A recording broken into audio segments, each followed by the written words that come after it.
It is another beautiful Saturday morning, and G. Bush is honored to be able to bring you that flavor and get you cut up today. We got all the chairs open. We got ready to go, bro. We're going to get to your conversations. We're going to get to a lot. And I got a special show planned out for you guys today coming up. And in about I think at 10 o'clock, you know, I don't really actually do this a lot. Y'all always be asking for stuff. Y'all be like, yo, you need to get this. You need to get this. I say, okay, well, let me switch it up. What are we going to have at the 10 o'clock hour? Coming in at 10, it's Tyvis Powell. Tyvis going to pull up for me, and Tyvis is going to give you a training camp preview. We'll talk a little bit about LeBron. He'll come in from 10 to 12, right? So we'll talk about the Browns preview. We'll get to that. We'll get to some LeBron stuff. And then if you're going to do it up big time, I talked to my big homie. It's training camp time. Darren Smith, KLKC in Kansas City covering the Chiefs. He actually was supposed to be at training camp, but he pulled up on the Browns. He pulled up on the Browns guys with us today. He'll be on at 11. So here's how it's going to work. I'm going to be on for an hour. We're going to get to some things. Then we're going to bring Tyvis in from 10 to 12, right? So 10, you got another mix up. Then at 11, we're going to all three of us be on. Me, Tyvis, and Darren, he'll be on. So we got you covered today. We're going to get you ready to go. This is what I would like to call that extras panel. We just going to get on here and talk a little bit on Saturday. Usually it's just about me, myself, but I wanted to give you something special before we went out of town to get that together. So we're going to have a great show planned for that when we get back. And what we need to get to is this. Ryan Clark's untimely firing at ESPN is a lesson for everyone. I thought that it was so important that I needed to come out and preface this, and I needed to speak on this because I think it's a very important topic. One of the things that you hear me all the time say is independent media. You see me where I'm on platforms and I bring a lot of people from all different spectrums, whether you're a journalist, whether you're an opinion person, whether you're a blogger, whether you got a YouTube channel, maybe you do Instagram reels or shorts, maybe you just a person who is trying to get in the game. The barbershop platform is all about that entrepreneurial spirit. And I think there's a valuable lesson in how we have to operate in independent media. And when you're a person that operates in general and moves in both, I think this plays a huge lesson to people that are in the industry or legacy media, as well as if you're just trying to do it on the side. So this is going to be a very important conversation. What we're going to do is I'm going to get my monologue off. We'll get to your comments because I really want to get your comments and thoughts on it because this is near and dear to what we talk about all the time over here. As you know, I work for 35 different outlets, and I'm going to give you my insight into what Ryan Clark says and show some places and pitfalls and give my story on how this thing works and how we really move. So it's a great opportunity. Make sure you're checking this out. And as always, you know what it is. Hit that like button, hit that subscribe button as well. Let's get to this. Let's start with this. Ryan Clark was let go by ESPN. And Ryan Clark, if you don't know who Ryan Clark is, Ryan Clark used to play for the Washington football team, Washington Commanders, or Washington Redskins, whatever you would like to say. Also, Ryan Clark also played for the Steelers. He's on the Pivot podcast, which is a very popular podcast in the industry. He's on there with Channing Crowder. He was on there with Fred Taylor, and they do it's almost like a intersection between sports culture and all those different things.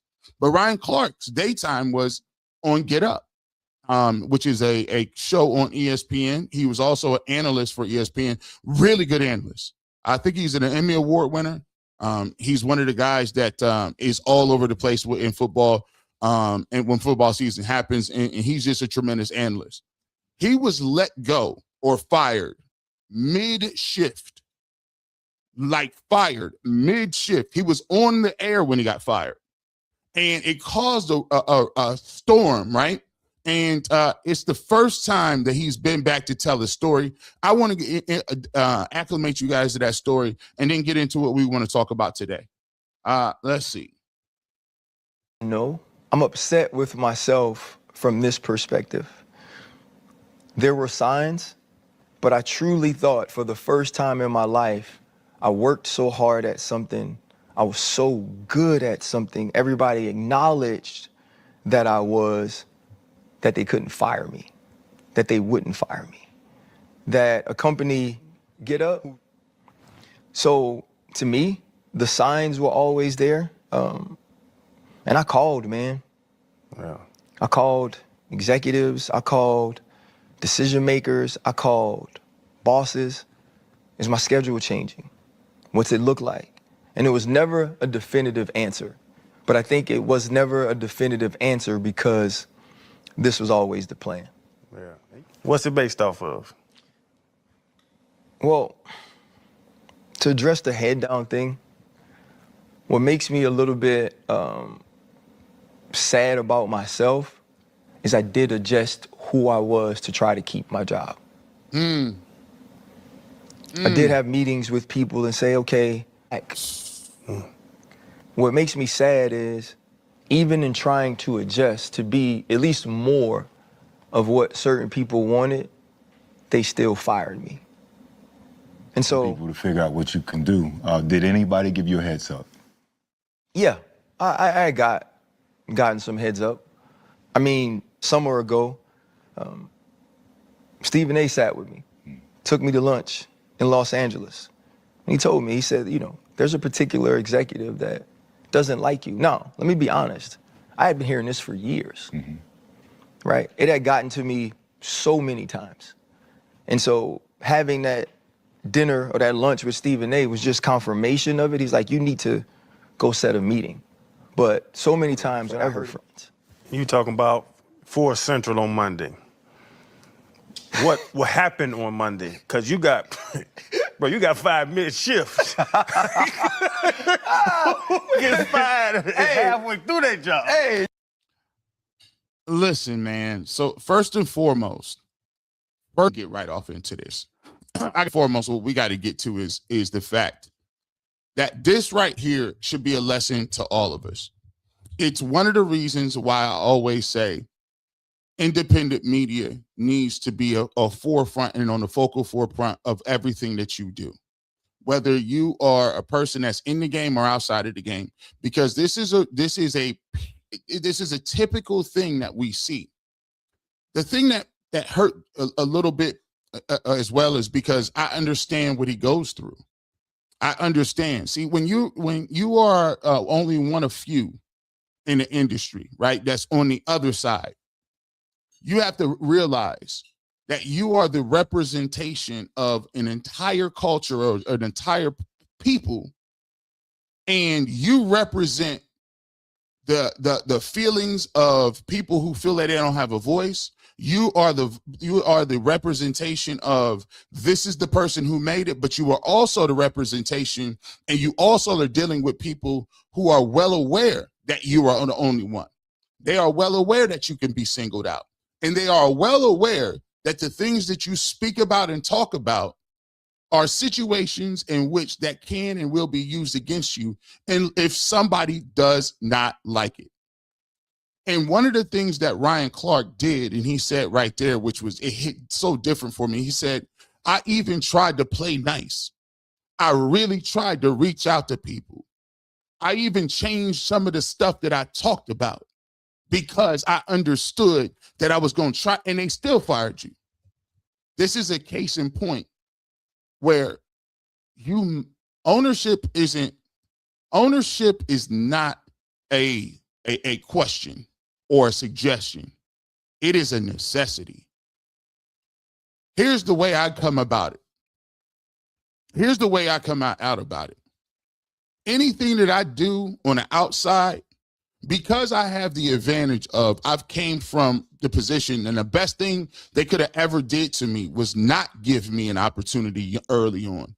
And the only way I could get my emotions, my feelings, the things that I thought were important at was to create my own platform, build it from the ground up, and do the painstaking work of being out here consistently reaching out to the people. And sometimes it takes years. Sometimes you can take months. But the reality of the situation, you must have it, because you never know when you wake up tomorrow and it can all be done. And that's one of the main things that I want to talk about with people that are in the mainstream media. And I'm not coming at them like I'm a big bro actor. As a matter of fact, these people make way more money than me. These people make hand over fist money in these contracts. But you always got to remember, you got to treat that as your side gig. And what I mean by that, not put in less work or not take it seriously. What you have to do is you have to say, okay, well, I'm doing this over here right now. They're paying me to come over here and give my opinion. Always understand that if they're paying you for your opinion, they can let you go for your opinion. You ain't catch that. This is an opinion-based game. I know it might be, it's 600, 700 people. I know you didn't want to wake up to this. But this goes for everybody outside with a job. Today is a new day. Today is a new day, not only in sports, but it's a new day everywhere. If you devote 8 to 10 hours of your time, energy, effort putting into building somebody else's business, somebody else's restaurant, somebody else's accounting firm, somebody else's a car wash, car detailer, you are putting in 8 to 10 hours. You're sacrificing your family time. You're sacrificing your peace. You're sacrificing everything to build something with somebody else. Guess what, bro?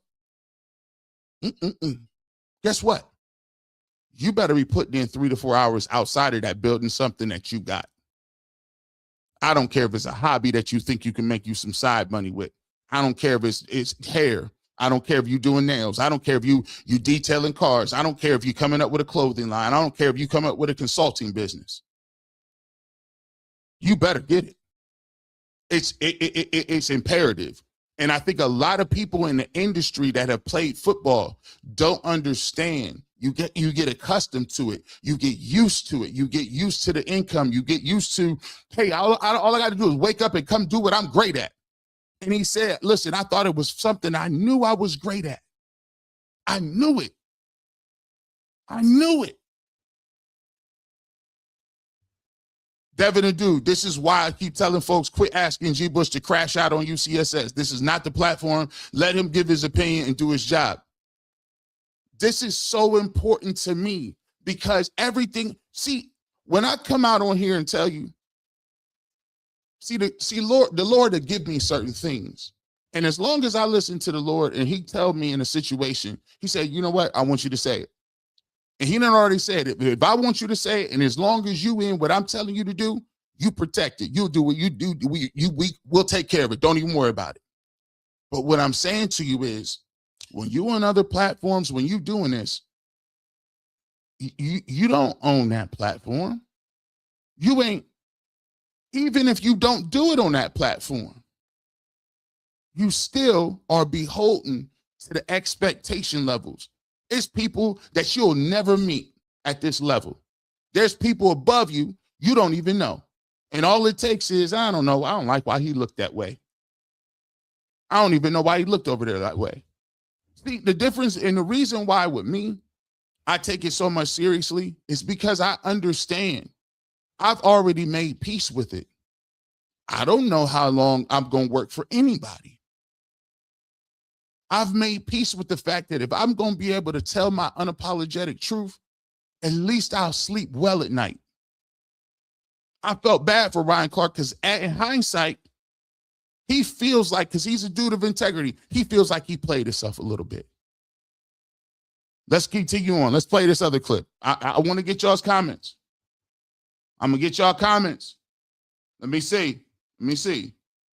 Up guy, you've always preached accountability. Looking back over your 11 years at ESPN, 12, is there anything you would do differently, or do you leave knowing that you were fully yourself, or, you know, what are your thoughts, man? It's a good question. It depends on when you ask me. You know, like you asked me, like when I see people in public, like OGs and like aunties and stuff, and they tell me they proud of me, and they proud of like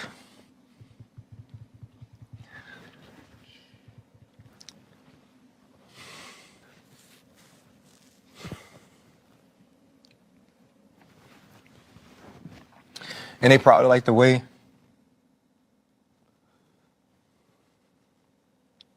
I represent the community. Yeah. I wouldn't change anything.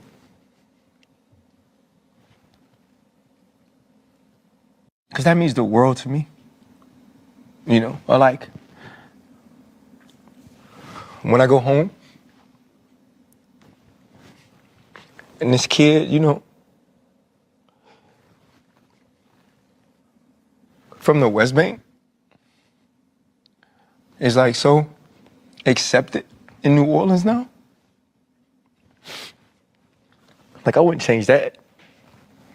You know, never. You know, like, all I ever wanted to do was be accepted. No, we're going to stop it right there. We're going to stop it right there. Let me tell you something. This is important for y'all to hear. What Ryan Clark is going through right now is something that every prominent African-American journalist, media member, opinion person in the media goes through. You are always trying to prove yourself. You are always under scrutiny, even when you don't feel it, even when it ain't said in front of you, even when you are always auditioning. And what you're seeing from him is emotional, psychological fatigue. To carry that for 10 years, you don't understand the impact that it has on a person's emotional and mental health. Because he said, all I wanted to do was be accepted. We talk about Shedeur Sanders, and half the reason I go off on Shedeur Sanders' situation with Kevin Stefanski is because Kevin Stefanski made it a hostile work environment for a person that was supposed to be part of the team. He made him feel like he wasn't even welcome. He wasn't worthy of saying somebody's name. He wasn't worthy of a straight answer. He wasn't worthy, and then had the nerve to go back and leak all kind of information to all these other people. Had to go back. And so when Shedeur gets to Cincinnati and he's like, man, I almost had Book says he had to call him in the middle of the night. That is a silent burden you carry. Can you imagine having to go to work? Can you imagine having to live in a place where you're the only one and everything you say can and will be used against you in the court of public opinion? I always say this situation. I always talk about people and how media members and people will say they'll play the victim. Oh, well, Shedeur's fan base is on me. I said, but let me tell you something. When I make a comment about somebody, who do you think gets more scrutiny? When I said Baker Mayfield wasn't going to get it done, how many people was in my timeline, my DMs? And when they mad at us, they don't call us clowns or say, no, they call us, you know what? So I don't play the, oh, well, look how we're being treated. No. Listen, you know how many times that happens? And I ain't mentioned it one time. How many times you see me crashing out on people? How many times you see me having stuff? Because you learn. We learn. We learned what Jackie Robinson had to do.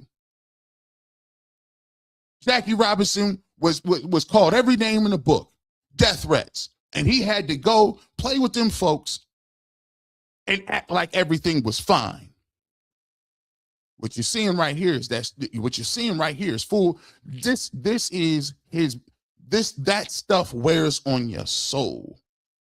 And you see it as a grown, successful man that played in the NFL. And all he said was, all I wanted to do was be accepted.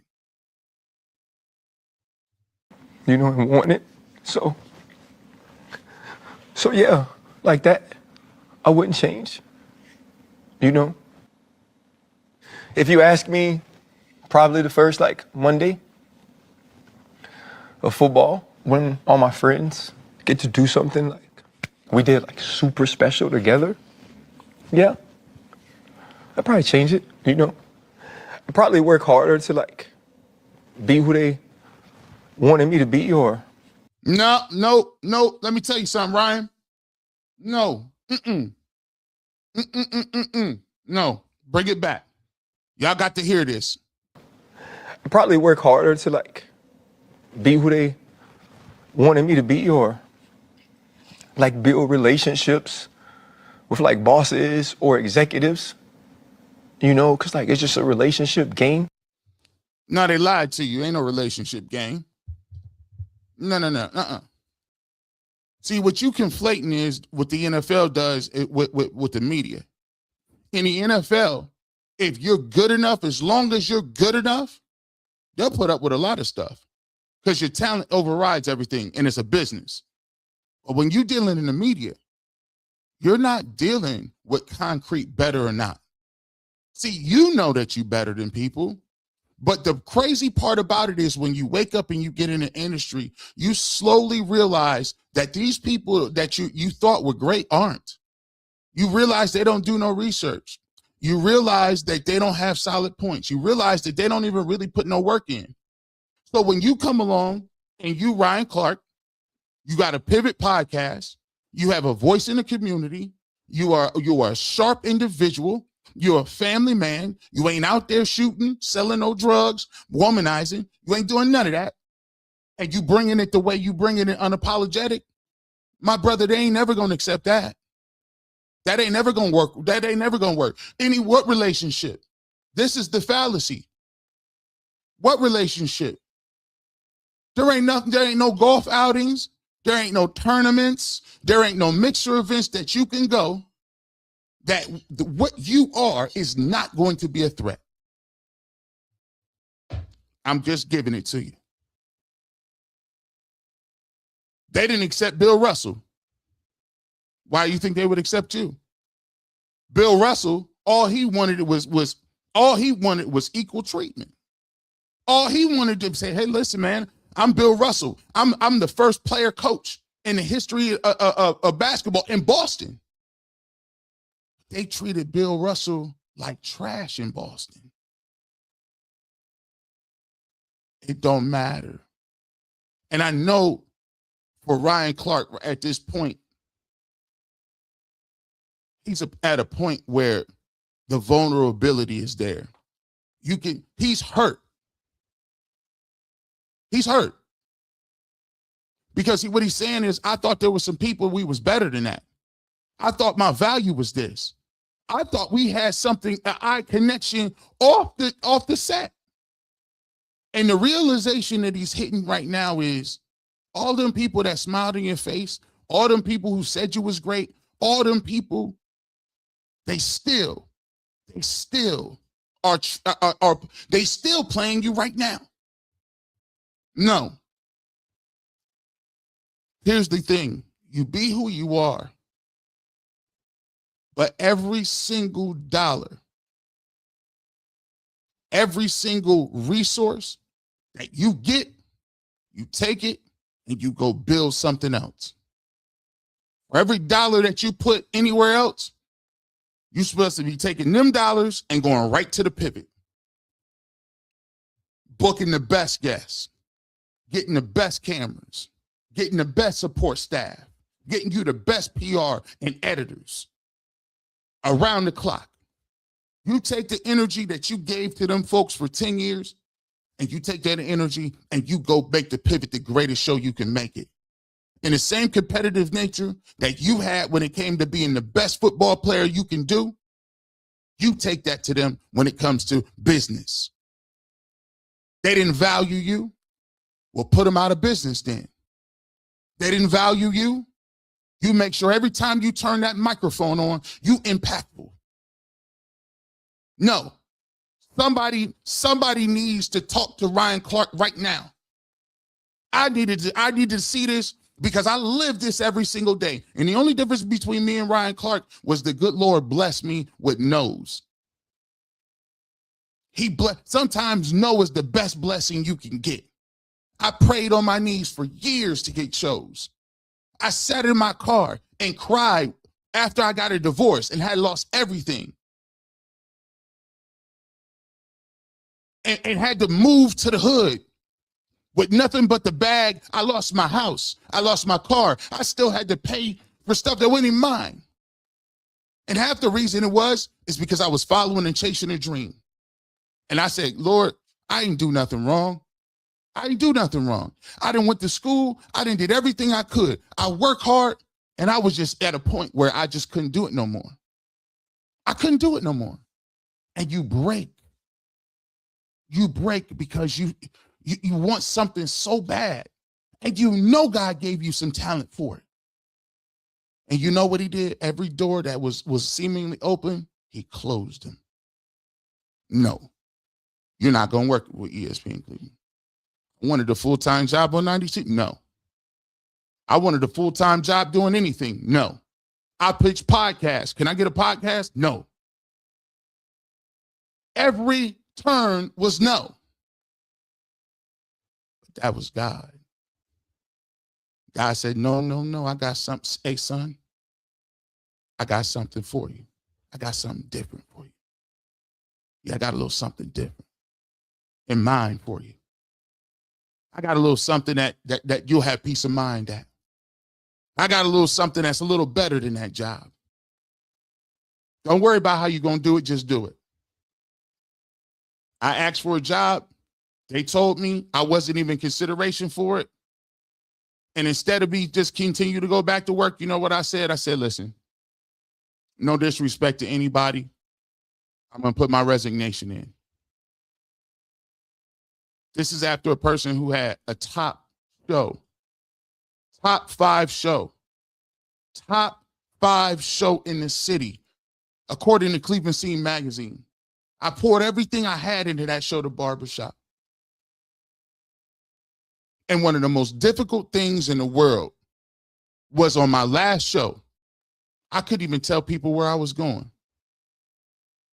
Because it was felt like, oh, well, you might be trying to steal your audience. You mean the one I cultivated? The one I curated? See, but for me, lucky thing I got God-fearing mothers and fathers and parents who educated people. Before I started in these shows, my mom came to me and said, son, your dad is retiring. We want you to start a business. We believe in your talent. We want you to start something. My mom, when my dad got his final check, they gave it to me, handed me about $3,000. She said, take that $3,000, go get an LLC, copyright the barbershop logo, go get you a camera. At the time, I'm going through a divorce. And she said, under one condition, your ex-wife is not in this. I said, don't worry about it, Mom. We're on the way out of there. She gave me that money, and I bought music beds. I copyrighted the logo. I copyrighted everything. We started Fifth Dimension Media, and guess what? I didn't know it was going to work, but that's how God works. That's how he worked. So for me, I'm going to continue to go wherever I'm at and do the best of my ability. But always remember, sometimes where God's hand going to take you, you might not know. So if I'm supposed to be here, I'm going to be here for now. Where God moved me is up to him. But I'm not going to be caught off guard by nothing. No, I'm not going to be caught off guard because the NFL stands for not long for long, and people who are covering the NFL is not for long. Let's continue. It's like I just see these people on TV who like aren't better than me, but I know I've never been at the tables they've been accepted at. So yeah, you know, there's some things I would do differently. I feel like there's a group of individuals who wanted to like devalue my voice, who wanted to take away my platform. I feel like I let them win.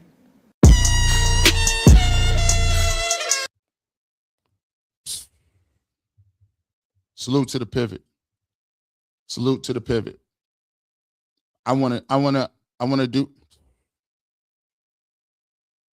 man, he gonna get back. He gonna get back. And this is a greater critique. I really feel like now we at a point where for the first time that I feel in my life that the community and the culture is solidified. Everything ain't perfect, but the thing I'm most proud about is that when we talk about the hashtag New Cleveland, I love the fact that everybody is for everybody. For so long, they didn't use the divide and conquer tactics. And I know I probably won't be, this is not very popular. Because if you in the mainstream media and you one of them, and you work for these outlets, there is pressure, invisible pressure, that sometimes says, yeah, you in here, but forget everybody else. You made it.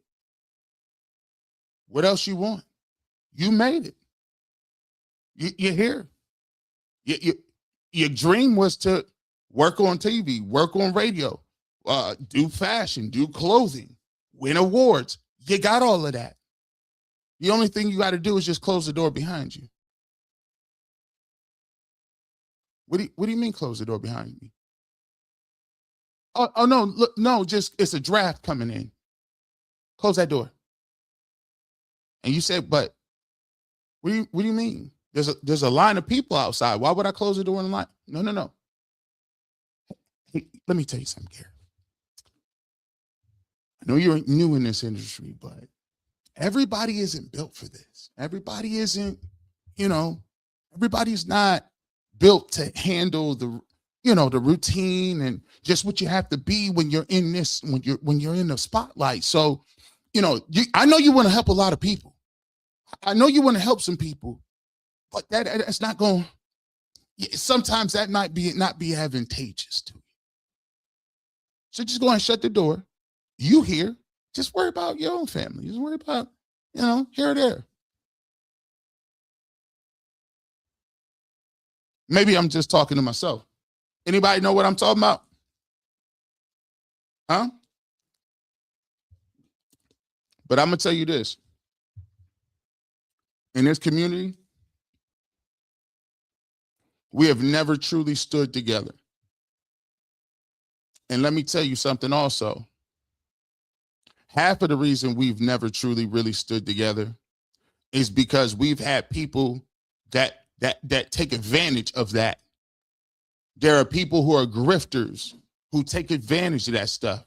There are people that'll sell you anything under the premise of this is for the culture, this is for the people, and they scam artists. They scam you out of your money. They scam you out. Hey, I got a collection plate that I'm putting together for this. And they done took people's money. They done used people up. They done use stuff, their resources for false pretenses. And then people figure out you was a fraud. You were just using the culture to get what you needed to get and then discard. And that's half the reason that it's very difficult to really, coalesce and support. The thing about Ryan Clark, he shouldn't even be crying. You know why? Because we should have already had an infrastructure and way we support things where he wouldn't even have to worry about it. He was like, oh, okay, cool. I got the pivot. And he know that the community gonna support the pivot. So ain't no, okay, ESPN, thank you for your time and energy. I appreciate the time we had there. But, okay, well, we go follow Ryan Clark over there. We gonna watch him over there. See what I'm saying? He shouldn't even be crying. It'd be like, oh, it's nothing. Hey, let's go over here and just, we over the pivot. Come on, watch over here. We gonna do something over there. See what I'm saying? But you got to be dialed in, though. You got to be, and for him, it's the best thing that could have ever happened to him. He don't see it now. Because I know he got a lot of responsibilities. Trust me, I know. When you on, that man is taking care of everybody. He got a wife. He got in-laws. He taking care of his mom. He got his kids. You know what he doing. He put money back into the community. So I know what he's figuring out. He ain't worried about himself. Ryan Clark will be okay. He ain't worried about himself. What he worried about is his people and around him. how I'm going to do this. I take care of so-and-so. Because when you the one, and I'm not saying the one, but when you the person that got a responsibility, you ain't thinking about yourself. I don't think about myself. If I just wanted to just show up and do my jobs that I can do, me and Rosie can live great. Me and Rosie will be just fine. We modest people. We don't do too much. We'll be okay. But where it would hit me the most was I know what responsibilities I got. I can't quit like that. I got people that I'm working with every week. I got brothers. I got Tyvus. I got Earl. I got Bryson. I got Trent. I got my mom and dad. My wife got 10 brothers and sisters. Shout out to them in the Philippines. We gonna work. I gotta it ain't me. If I just wanted to do this, well, you do this, be fine. But it's the burden. It ain't even a burden. It's the responsibility that you feel that comes along with that. Let me get to this. There were mass layoffs at ESPN. I did not think, even if there were mass layoffs at ESPN, I did not think that we would see Ryan Clark as being a part of them. I'll say straight up with no hesitation at all that if Ryan Clark would not have been so outspoken, was not so outspoken about issues relating and regarding Black people, both on air at ESPN and with the things that he does with the Pivot and other places, I do not think that he would have lost his job. I know that there are a lot of economic situations that are happening at ESPN. They're paying some of their top level talent enormous sums of money, and there's not always enough to go around. But I'm telling you right now, the stalwart on that network to me right now, we talked about it with Dave Roberts, the best show on there is the football stuff that they're doing. Mm-hmm. And Ryan is a gigantic part of that with everything that he was able to accomplish in the NFL. And he has become, throughout his time at ESPN, an absolutely sublime football analyst. I also think that with the Pivot, he became even bigger. I mean, he's been at ESPN for almost 10 years, if not more. And as he started to build his platform outside of it, corporations don't like that. They want you to be known for what they are and not as something even bigger. Like, even as big as Stephen A is, he is still ESPN. He is still tied to that more than Ryan was becoming this big, and has become this big cultural and important voice outside of ESPN on his own platform. I don't think corporations like that either. I think that they feel threatened by that. Oh, listen. Oh, y'all talking. You on back here talking. One of the things is people don't like you giving away free game. You ever say the game is to be sold, not to be told? Well, a lot of people don't understand the way the inner workings. That's why it's dangerous when you got people. I wouldn't say dangerous. There are people that feel threatened with people who have been in the industry that have accumulated the knowledge of the way it works. And when you understand the way it works, you then can make and move certain things to make it advantageous to yourself. Case in point, when you are working on any radio show or you work in any television show, they sign contracts where, they're getting 1-2 year deals, right? 2 years or maybe 3 years. 2 years is standard in the game. Now, you get a 2-year deal. During that time period, you under exclusive right contracts. You can't do podcast appearances. You can't have your own podcast. If you want a podcast, you're going to do it with the station. Now we'll figure that out. You can't do nothing. You can't go work with another person from another station. You can't even do nothing. You were hired for that sum of money to do this, and that's all. When I was going out for jobs and doing things, one of the first things people said is very impressed. I'm very impressed with the way you've built the barbershop. But in the event that we go down this path where you are a full-time associate, whether that's in internet, television, wherever the case may be, no names necessary, what are you going to do with the barbershop? And I said, what you mean what I'm going to do with the barbershop? Keep doing a barbershop. Nah, that don't, because we view it as, if you're going to be on our platform, that platform is the reason why you would be able to garner certain numbers outside of the platform. Basically saying, if you come take this job where we at, we assuming that the reason people like you is because you built this over here. Because you listen to us on this platform, we're not going to let you take that energy and capitalize it on your own outside of it. And I said, for that amount of money, absolutely not. Thanks, but no thanks. But what they didn't realize was, I figured in my mind, well, if this many people is listening now, and this many people is interested, and I'm seeing the energy level, the thing that they count on you not to do is reinvest and just do it yourself. They're assuming that people are lazy and won't find you. And that's the hard pivot, no pun intended, for people in the media, the traditional media. Because all you have to do when you're in the regular mainstream media is you show up, and all you got to do is do a show. You ain't got to edit nothing. You ain't got to know how to work a YouTube page, make a thumbnail. You don't have to come up with no topics. Producers do that for you. You don't got to get your stats. Guess what? Stat guys do that for you. You don't have to pick out what you're doing. The wardrobe will pick it out. All you got to do is be ready to go, roll out of bed, and boom, here we go. And I get paid all that money, but it lulls you to sleep. You get used to it. So when you got to go back to the bottom and get it out the mud, when you got to get it out the mud, now you're like, I'm used to the Versace suits. I'm used to the Tom Fords.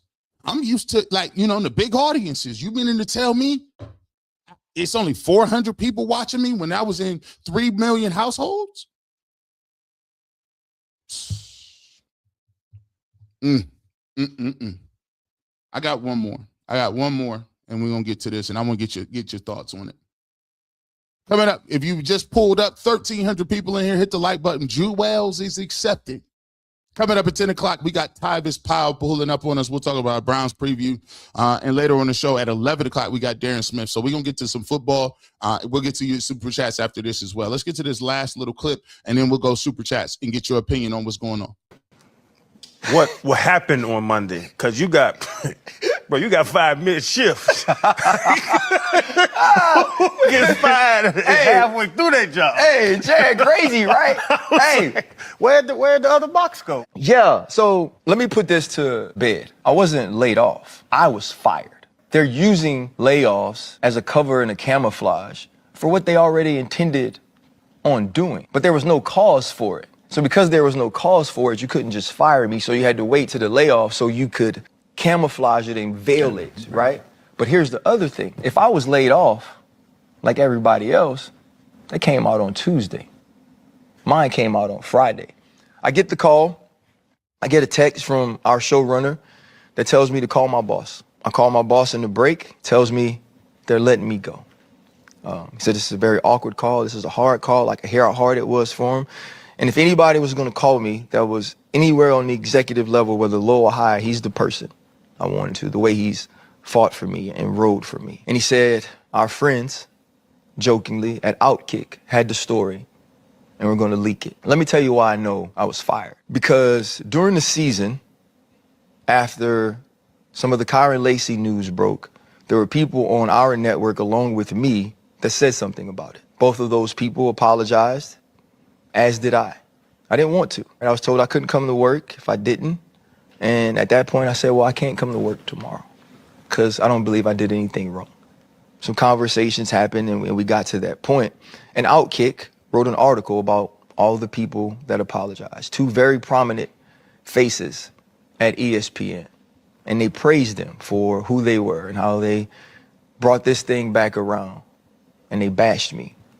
Talked about how negative I was and spoke about me in such a nasty way. And I sent an email And I was very poignant in saying, you have to watch who you listen to about me. There's certain people who want to paint me as a certain thing, certain people who want to devalue my voice, certain people who, no matter what I do, with all the great I've done, they've never mentioned that. But in this case, there are 3 people who are very important to this network, who all did the same thing, who all responded in the same way.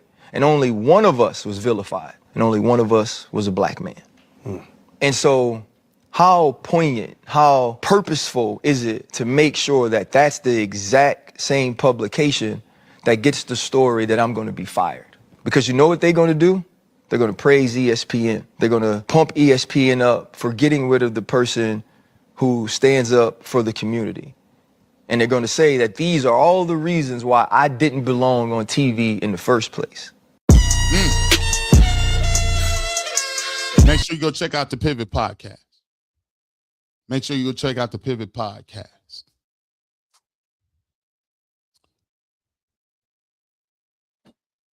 That wasn't no coincidence. It wasn't a coincidence. Like I said before, this is a very difficult business. And the business is this. Always be aware of it. Just let yourself know. Maybe I'm kind of at peace with it because, you know, I kind of understand the nature of it. You can be praised, make a bunch of money, go viral, and be the greatest thing since sliced bread on one opinion. But that same opinion can cause you to spiral, get laid off, get fired in the middle of the show for them same thoughts and opinions. See, the reality of the situation is they really don't necessarily care about the opinion. That's a lie. Let me just tell you something. The selective morality in this country is the biggest sham in the world. People have no morals or scruples. They don't. They'll tell you what they got. But the thing is, they only do it. They fine with anything as long as it benefit them. They are okay. They are okay seeing other people hurt, other people lose stuff. As long as it ain't hit their doorstep, they cool with it. I'm fine. They'll justify it any way you want to. And we've had proof and proof and proof and continuous proof. So Ryan Clark, don't think that you was fired just because you said something about that. It was just a matter of time they was going to find some reason to get you up out of there. There ain't no, come on now. Matter of time before they get you up out of here. I think it's ironic that it just shows you one of his other colleagues, Rex Ryan, he found it a need to say, oh my goodness, look at this me guy. How you gonna say, look at this me guy? And this dude then went back and given back to disenfranchised youth doing a camp. That just goes to show you these dudes be posers. They ain't got no moral code, no moral scruples. They put up with you because you was good for business. But the second they thought, let me see if this is going to be good for business or not, they found a reason. And that just happened to be the reason. There's a very important thing, but we got to understand. It's the ratio. You work 8 hours for somebody else, you owe it to yourself to work 4 for yourself. I don't care where you get the hours from. If you work 8 hours for somebody else, you better work 4 for yourself. Because let me tell you something. What the pandemic taught me, I'm going to give you a nice little lesson. I'm going to give you a lesson about what corporate America do. I worked literally as a manager. And when I was in corporate America, I was one of the people during COVID who literally had to take all of his equipment. I was packaging people's computers and equipment, sending them home. Think about that. During the pandemic, quarantine happens. I got to pivot, move around, and do some things. And then guess what? They go home. People is catching COVID. People are dying left and right. People are being sick. There are people that now have their children at home. Children. They now have to self-teach their children of the ages of 5 and 6 or 5 and 7 at different age groups, and they got a newborn at home or a 2-month-old at home or a toddler at home, that toddler need to be fed and changed. The 5-year-old needs help with their work because it's remote on a computer. The internet is slow. So now the internet lagging because you trying to do a job on the internet making calls, the mom or the worker. There is no daycare because of COVID. There is no school, so you're trying to teach people. And then you got another a kid that's 7 years old, and you got to help him with their homework. Mind you, there is no school, so all the lunches are gone. So now you got to make 3 meals for hungry children at different age groups with different expectations while you're teaching them, while you're trying to keep their attention, but yet and still, we need you to be on these phones and we need to make these calls and we need to be doing X, Y, and Z. And I sat in a meeting,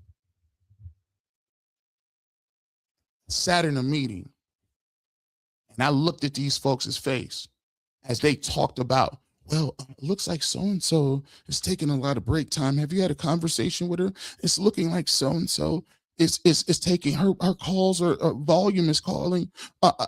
Someone said they had to go to a funeral. Is there any way that they can take PTO or guys, we can't have this many people in and out, and guys, we need to have a conversation about the attrition rate. Shut your mouth.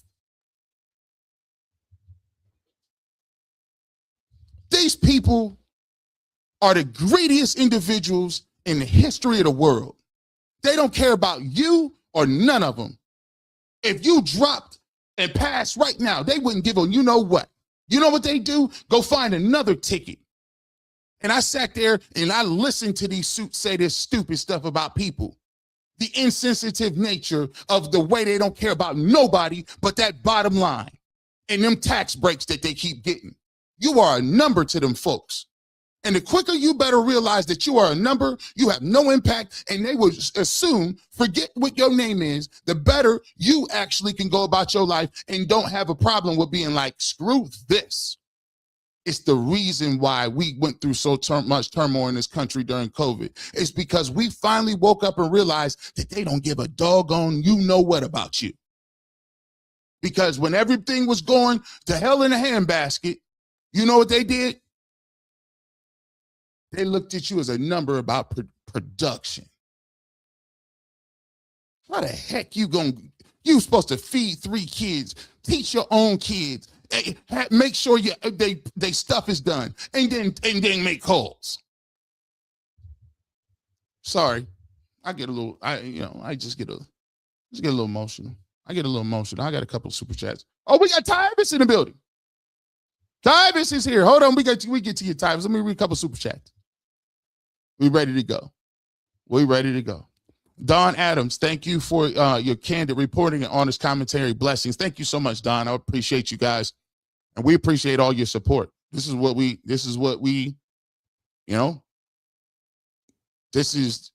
me, this is what it is. I hope this is an example, and it's a tough example, but it just shows you some of the pitfalls that we kind of fall into. Ken R. says, thank you so much for the jewels, 400 jewels. We appreciate you so much. Improving life, 2 jewels. Thank you so much. I appreciate you. Bianca said the cost of selling long your soul, even partially, when you realize it costs something, that's why they don't like Prime. Facts. Oh, and plus they don't like Prime because he's insulated from that. Notice something.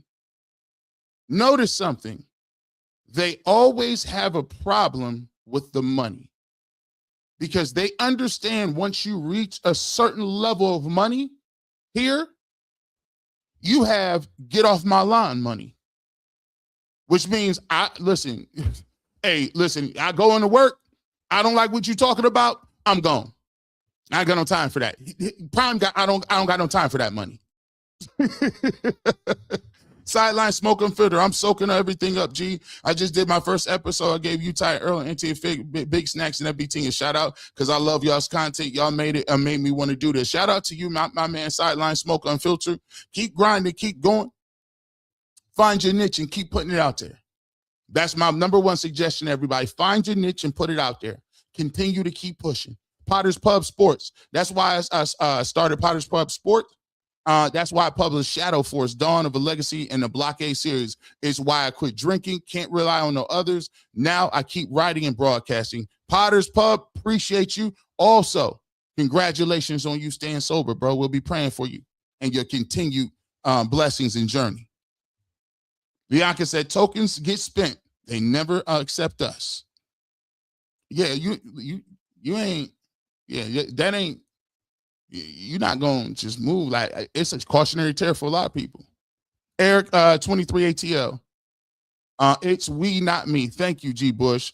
We all got when you said, we got when it's said and done. Be authentic because they are going to fire us anyway. No matter how much you talk for them, won an Emmy with them, and not before him. Yeah, you're not, bro. It's a fundamental process.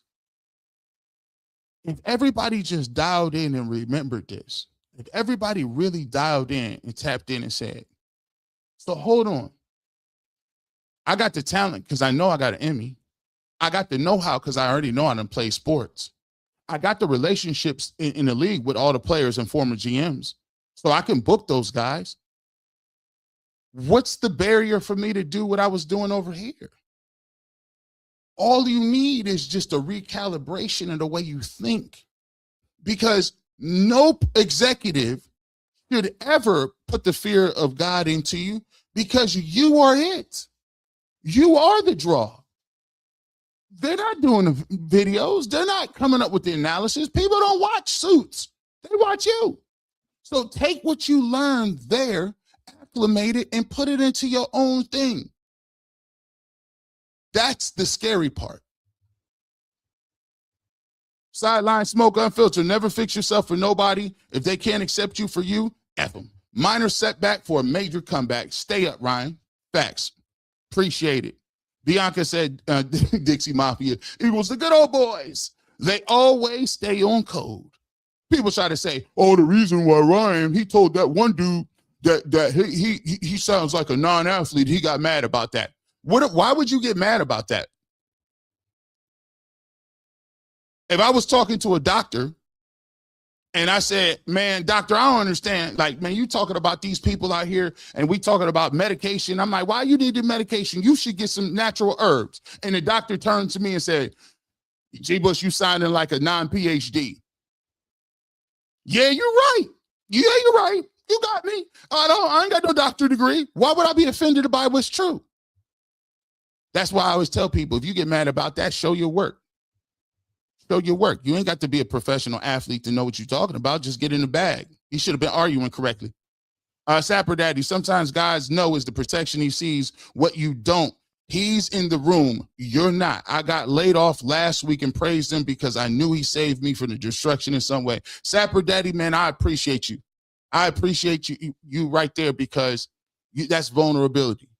And sometimes I say these things and I don't know why I'm saying them, and they affect people. And it's a situation where now I can talk to folks and say something that may mean something to get some meaning out of it. Keep your head up. I know bigger and better things is coming. Miss Bell says, we are where God allows us to be. Be yourself in all things. Give your best and know that everything has a season.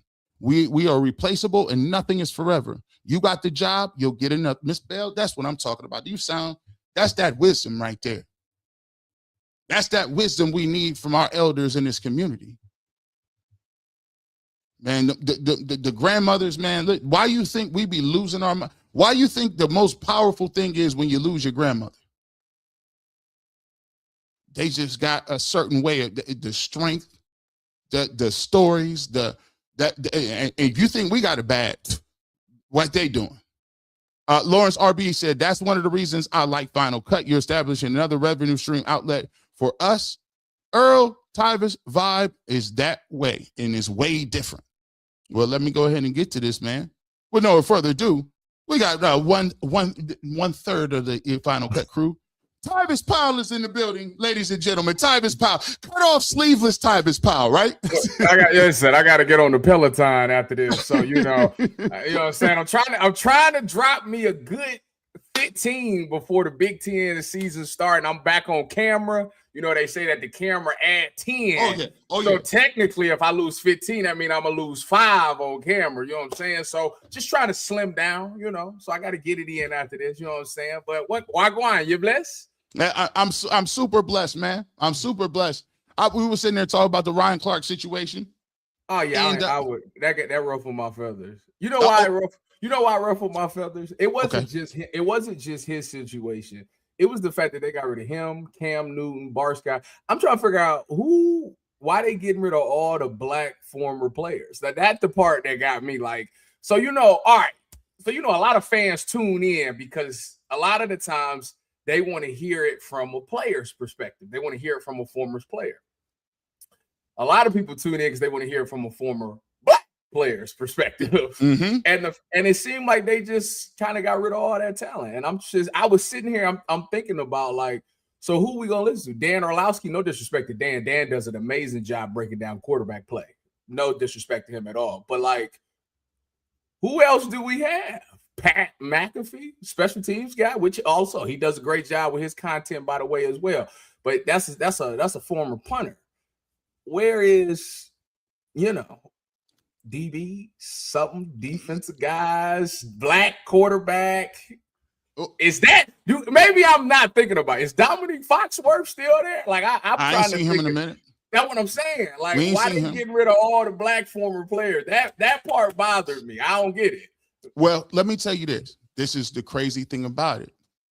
So I was trying to break it down to him, and it's a great conversation. I was trying to break it down to him in terms of look at all the guys you mentioned.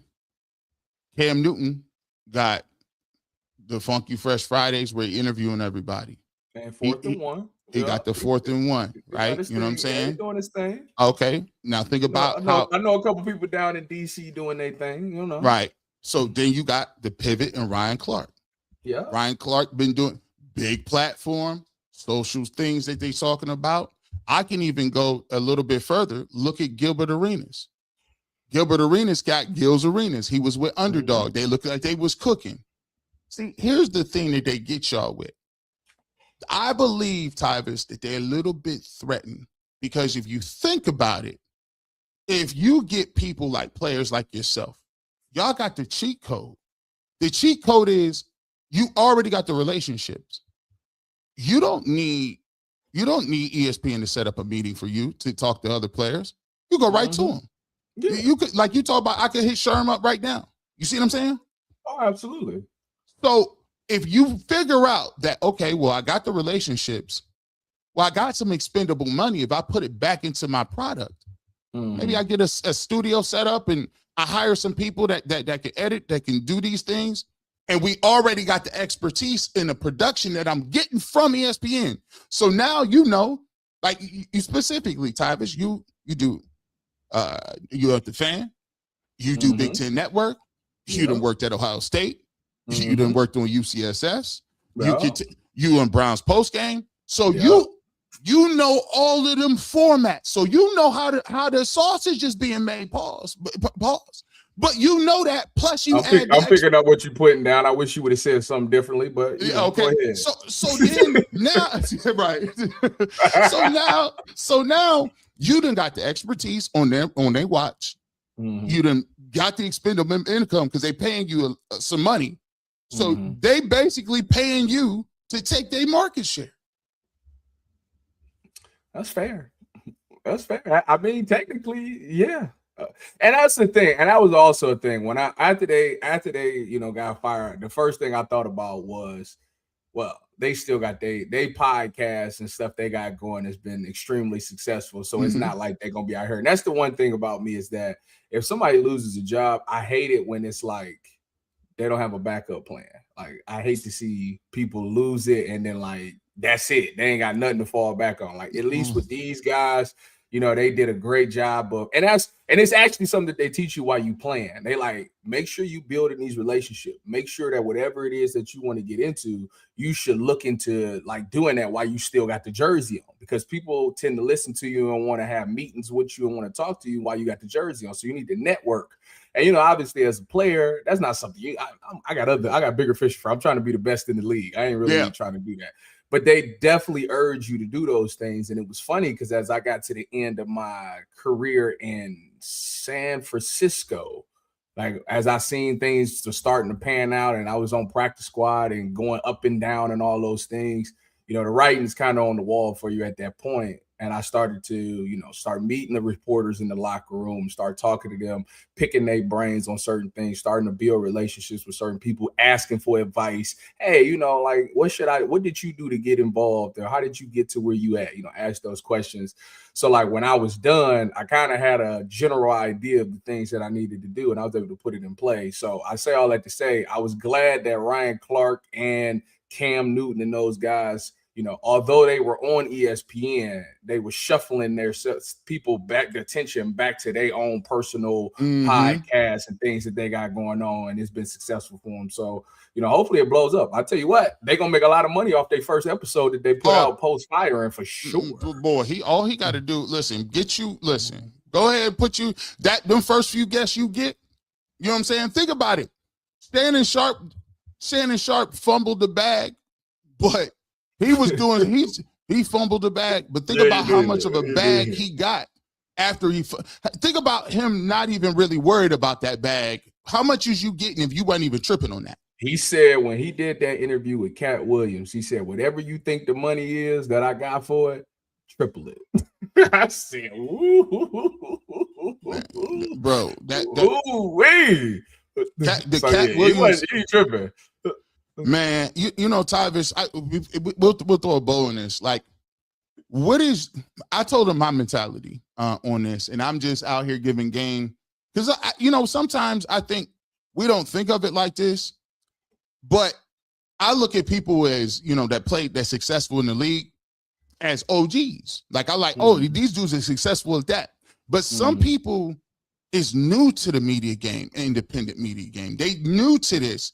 So in a way, you actually probably can give them some advice about how this really works. And my question is to you, I told them, for me, the way I think about it is, anytime I'm an independent contractor for anybody, I never count like that's forever. I never go into it thinking like it's going to be, I'm going to retire here. I never think, I think for me, I do the best I can to the best of my ability to go in there and hit what I need to hit.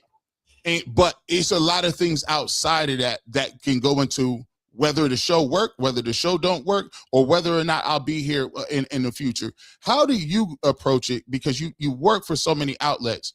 You do independent media, you do radio, you do television, you work for the Browns, you work for all these places. What is your mentality on, all right, like how, you know, my mental health is like, you know, like, how do you deal with juggling all of that and your thought processes on how you view your job security?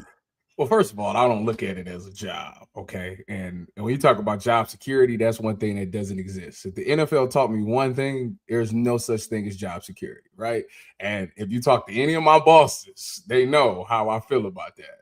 To me, I look at everything when I sign my deals, I look at them as 1-year deals, you know, just like an NFL deal. It's a 1-year deal. Next year, when it comes to that time, until you call me, I assume that I don't have a job. Okay. But the way that I attack all of these things is that I look at it as God gives you opportunities for a reason, right? And I want to be the best version of myself every time I'm on the mic or on camera, whatever it is. My job is to do the best that I absolutely can so that if it doesn't happen again, at least I can look myself in the mirror and be like, you know what? It just wasn't for me. It wasn't in the cards for me, but I did everything that I was supposed to do. Same way I attack football. And honestly, that to me has been the best way to keep peace at mind. Is that, hey, did you show up? Did you do your best? Did you hold anything back? No, I gave it everything I had. So therefore, I'm always in a good space for those things. And I always prepare well. I'm always ready to go. I'm like you, actually. I do a lot of, I just be thinking about random situations and random stuff that ain't even going on. And I look into it just in case it pop up, like I can be in the conversation. Like it be like a lot of times, like random stuff happen. I'm like, you know what? I actually looked this up a while ago. So I'm actually like you when it comes to those things, but it's just about always being prepared and being ready to go. And, you know, and at the end of the day, when it comes to being in this football space, I do have an advantage because I was there. I got to play it. I got to ask a lot of questions. And the number one thing that makes me kind of successful at this thing, a lot of people joke about these things, but this is why I was actually watching Emmanuel Acho and Deebo Samuel got into it on Twitter. Yeah, I remember seeing that. And like this was like a couple days ago, I think. And Deebo's response to Emmanuel Acho was, you play for like 4 teams in 2 years. Why should anybody listen to you? And it was funny because one day I might potentially get into it with a player and they're going to say the exact same thing about me. You've been in the league for 4 years and you play for 8 different teams. Why should anybody listen to you? The reason why they should listen to me is because I failed. And I'm trying to tell you how you don't need to fail. I've made the mistake, so I know what it looks like. I'm trying to help y'all understand the mistake that I made so you don't make that same mistake. So it'd be funny when players look down on people like that because they're trying to give you some free game, especially if you was a player that's been successful where you were and never had to worry about those type of things. Like, it's people out here like me that's like, bro, I know what it looked like. I know the mistake you're making. So just listen to me. I ain't throwing no shade at you. I'm trying to help you out. Trying to help you, bro. It'd be funny when I see like, why should like people, even now, like people be sneak this to be like, why do y'all listen to him? He like wasn't even successful in the league. And it's like, that's why I'm telling you, so you can understand how to be successful in the league. But it's crazy though, like somebody would say that to you, like as if, because like they don't understand you made it. Like, what are you talking about? Like, that's like being like, that's like clowning somebody who lost a presidential race.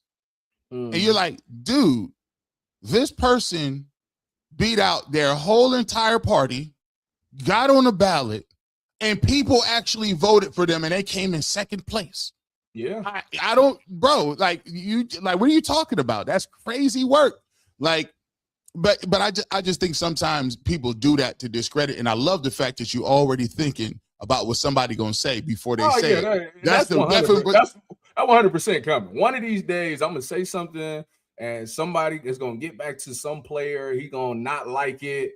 And all I'm gonna tell him, first of all, the way I address things is I never disrespect anybody. I never would tell you nobody suck or he's terrible. I wouldn't call them names. Like, yeah, I wouldn't do that. The way that I like to go about this is I speak on it as if a coach was in the film room speaking about it. Like, so if I say something, 9 times out of the 10, your coach probably gonna say the exact same thing. And if a player did call me out and say that I misspoke, my response would be, well, let's get in the film room and tell me what you see. You know what I'm saying? Player to player, let's talk about it. Like, you know what I'm saying? I ain't saying I got all the answers. I mean, if they teaching you something different, teach it to me so I know for the future reference. So it ain't that deep to me. We're going to get to the Browns training camp preview. We'll get to that. Let me read a couple super chats and then we'll dive into it. I got a couple clips I'm going to play, Ty, because these dudes is funny. They getting funny around here. Camp is coming. T-Storm says, G. Bush, I thought your ass was on vacation. I didn't expect you this morning. I said, listen, bro. Hey, listen. Hey, nah, bro. What you talking about, bro? We going like, I'm on vacation, but my plane don't leave till later on. So, you know, we going to get this in. I called Ty. He's like, what? You want me to do what? I said, what you doing? I'm free. He's like, I'm free. Gregory George, what up, cousin? Tell him how your cuz quit his job, lived in his car, moved to Miami to run his own food truck. We are 11 years strong, from a tent to a truck. Facts. He did. He like literally. He was. It was so funny, bro. Wasn't you living in Delaware or something? I still don't know, cuz you was doing. You got the Delaware Connect. I don't know what you was doing, but you did drive to Florida, start a food truck. Shout out to you. Yeah, he did, like on some real type stuff. T-Storm, that's how 440 Jews. Earl Stir is his story is kind of like that. He had a corporate job where he was doing good and he quit it all just to do this media stuff. And I love people that bet on themselves, even when it seemed like crazy and everybody like, "Are you insane?" and it work out like that. It take a lot of stones to be able to do that. So I always respect people that believe and bet on themselves like that. That's the regular version of people. That's our regular version of people who want to be rappers who get face tattoos. If you get face tattoos, that's all you're gonna be. You gotta be good. You got to. Yeah, you better be working on your game. All you got is bars. You got to be bars. You got to be barred up. You got that's like, a fact. If you want to get them face tattoos, you got to worry about that. Ms. Bell said, we tend to think we're so good they won't fire us, or even though there's signs. If Ryan was a problem, he'd be fired. He was allowed to be a messenger in his dream job for such a time as these. Facts. A lot of times you can't look at it as if I'm so cold they ain't gonna get rid of me. Nah, bro. They ain't playing with you. Kevin Shorts. They tolerate you until they can replace you. That's the way it goes. Listen, hey, let me just keep it real. I talk to Jay all the time. Hey, Jay Crawford was on ESPN. He talk about it all the time how he got laid off. You know what I'm saying? And even more outside of like Ryan Clark with even more outside of the race aspect of it. ESPN, for better or worse, been laying off people left and right for years, from Trey Wingo, everybody. Every year, everybody. Sarita Allen, how much press is Tony Romo getting for his DUI versus? Oh man, I ain't even see that. They ain't even talking about it. I actually, Sarita Allen, I didn't even know what happened. You didn't? I seen it yesterday on one tweet, and that's all I seen. A couple tweets. That's about it. Speaking of Shedeur Sanders, high five, 100 joules. We appreciate you. Free will, 200 joules. Sarita says, I never forget I'm a Black in America. Celebrity laws folks into forgetting that. That's why it's important staying grounded and know how to play the game. Let's talk about this. There's a situation here. Now, this is weird work. Shout out to Chef Zay. I'm going to play you this, Tyvis. What is going on? Have you ever seen anything like this in the media before? Because we work on both sides of it. And we get in the camp, right? We about to start training camp. Yeah. And these guys, people are literally doing things in the traditional space that I've never seen. What is this noise? And as a football player who knows what camp entails and how serious it is, how are outlets doing this as if this is a story? I'll let Chef Zay, courtesy of Chef Zay, make sure you go check him out. I have never seen a player, let alone a 5th round draft pick, live in players' heads more than Shedeur Sanders does. It's unbelievable. Oh, look at Jeffy. Tell us what we want here, Green. Am I playing quarterback for the Browns this year? Am I trying out my part of the 4-man competition? Let's go, baby. Let's go. And these are real. These are real. Just like that, Mike T gave me a pickup. I was in there for that long. For the record, I know that everyone watching this is saying, oh, they probably just staged this. Those are really... Yeah, whatever. This was in response to the video when Shedeur posted him doing the workout with the 30-pound dumbbells that surfaced this past week. Have we ever, I refresh my memory, because I'm genuinely asking if we've ever seen anything like this before, but the hold that Shedeur Sanders has on not only the algorithm, but sports analysts, people who aren't even in the football field, is crazy. When Shedeur said he was the algorithm, boy was not lying. They did a whole segment on Get Up about it. That's crazy. Tyvis. I saw this and I just completely shook my head. And it really does just confirm what you've been saying it. Shedeur been saying it. All of Shedeur's fans has been saying it. You truly want to, if you want to go viral, because that's kind of where we are in the world, is that everybody wants to go viral, get clicks and all these things. You really use his name, Shedeur, and do something like that, you're going to get all the response you want, positive and negatively. But this one, this is a new low, Because, and the part that makes it low is that if you watch the full clip, I don't know who the black dude is, but he was explaining. He did a great job of explaining why quarterbacks lift so little weight, so less weight like that. Because it's a shoulder thing. You really don't do shoulders like that when you're working out.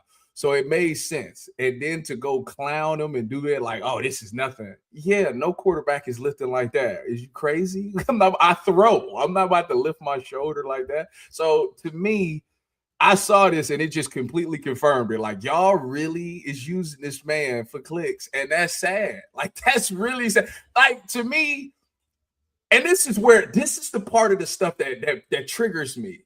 Because I'm not one of them type of people. I say how I truly feel. Like, I say what it is and how I feel. I've never said to myself, I'm gonna go in there and do this because this is gonna get me viral. Like, I don't care about that stuff. I care about the truth. Like, I care about trying to be as authentic and as real as possible with people, because I owe that to the people that watch us, is that to be as truthful and genuine as possible so you can understand where I'm coming from.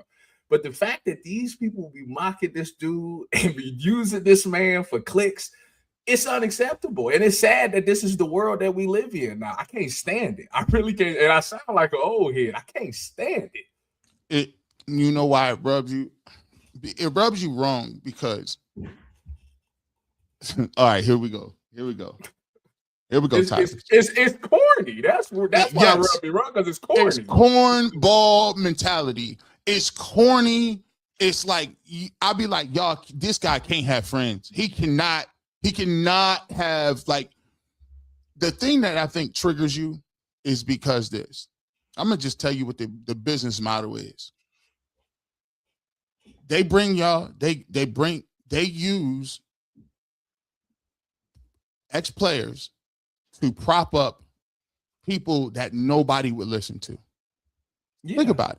They bring you in, they use your celebrity, they use your glow, they use your insight, they use your analysis and your connections to prop up people who have never done anything of that nature. They talk for a living, and then they discard you guys, but keep guys that's doing dumbbell presses. But what the heck is that? But, like, my thing is this, like, they know the right people to say it to, though. Like, this came after all those firings at ESPN. Could you imagine if they said, hey, Cam, we about to go do this. We about to go make fun of you. But Cam probably be like, why? That's corny. Like, what are you doing? No. And the fact, and then Ryan Clark probably be like, no, you can't do that. Like, like I said, I don't know who the black dude is, and I'm not pulling his black card or nothing like that. But, like, bro, like, come on, man. And the fact that you actually explain why quarterbacks don't lift heavy and then proceed to let them do this, it's like, it's like y'all trying to be funny and all those stuff, but, like, bro, that's not funny, bro. That's not funny at all. It's not funny. It wasn't engaging. It was lame. And the thing about it is, too, I'm gonna just keep it 1,000% about it. I think this just goes to show you that now that Camp is here, remember we said, y'all might as well get your last little clicks off now. Because when Camp comes around, and we'll pivot to this, when Camp comes around, you understand intimately how the serious nature of football camp. I think that some of this, we have to have a spectacle around it. When we in the off season, we got to generate commentary. We got to generate analysis. But when this season pull up, then it's about getting down to the brass tacks of it. And I think that people are like, okay, well, we might want to get this off now. But my question is, Tyvis, what is the calculation if we go to this season or we start to go into camp and Shedeur Sanders is playing well? How do you pivot from that? Like, I'm thinking about it, and I'm thinking about it in a way which I shouldn't be, surprised about it. I ain't worried about it, but what do you think? What do you think the reaction is? How do you come back from that? What the reaction will be. So let's say Shedeur Sanders goes out there and plays at a high level. The reaction is going to be, Andrew Berry did such an amazing job turning his roster around, getting him an offensive line and getting him some weapons to throw to. Todd Monken has been unbelievable in the play calling. It's going to be very little of it's going to be. They're going to try to diminish the Shedeur Sanders part of it until they have no choice. Until they have no choice. But it's going to, everybody's going to get their flowers before they say Shedeur Sanders. You do know that, right? Okay, no, go ahead. Listen, this is why I like. Listen, go ahead, talk that talk. Well, I mean, I hadn't thought about that. We like to tell you over here, be ready for it. So drill down on that. So you telling me, even if he cooks, the goalposts will be moved in a direction where it won't be him. Let me give you an example. Last year, first preseason game against Carolina, lights it up, right? What did they say?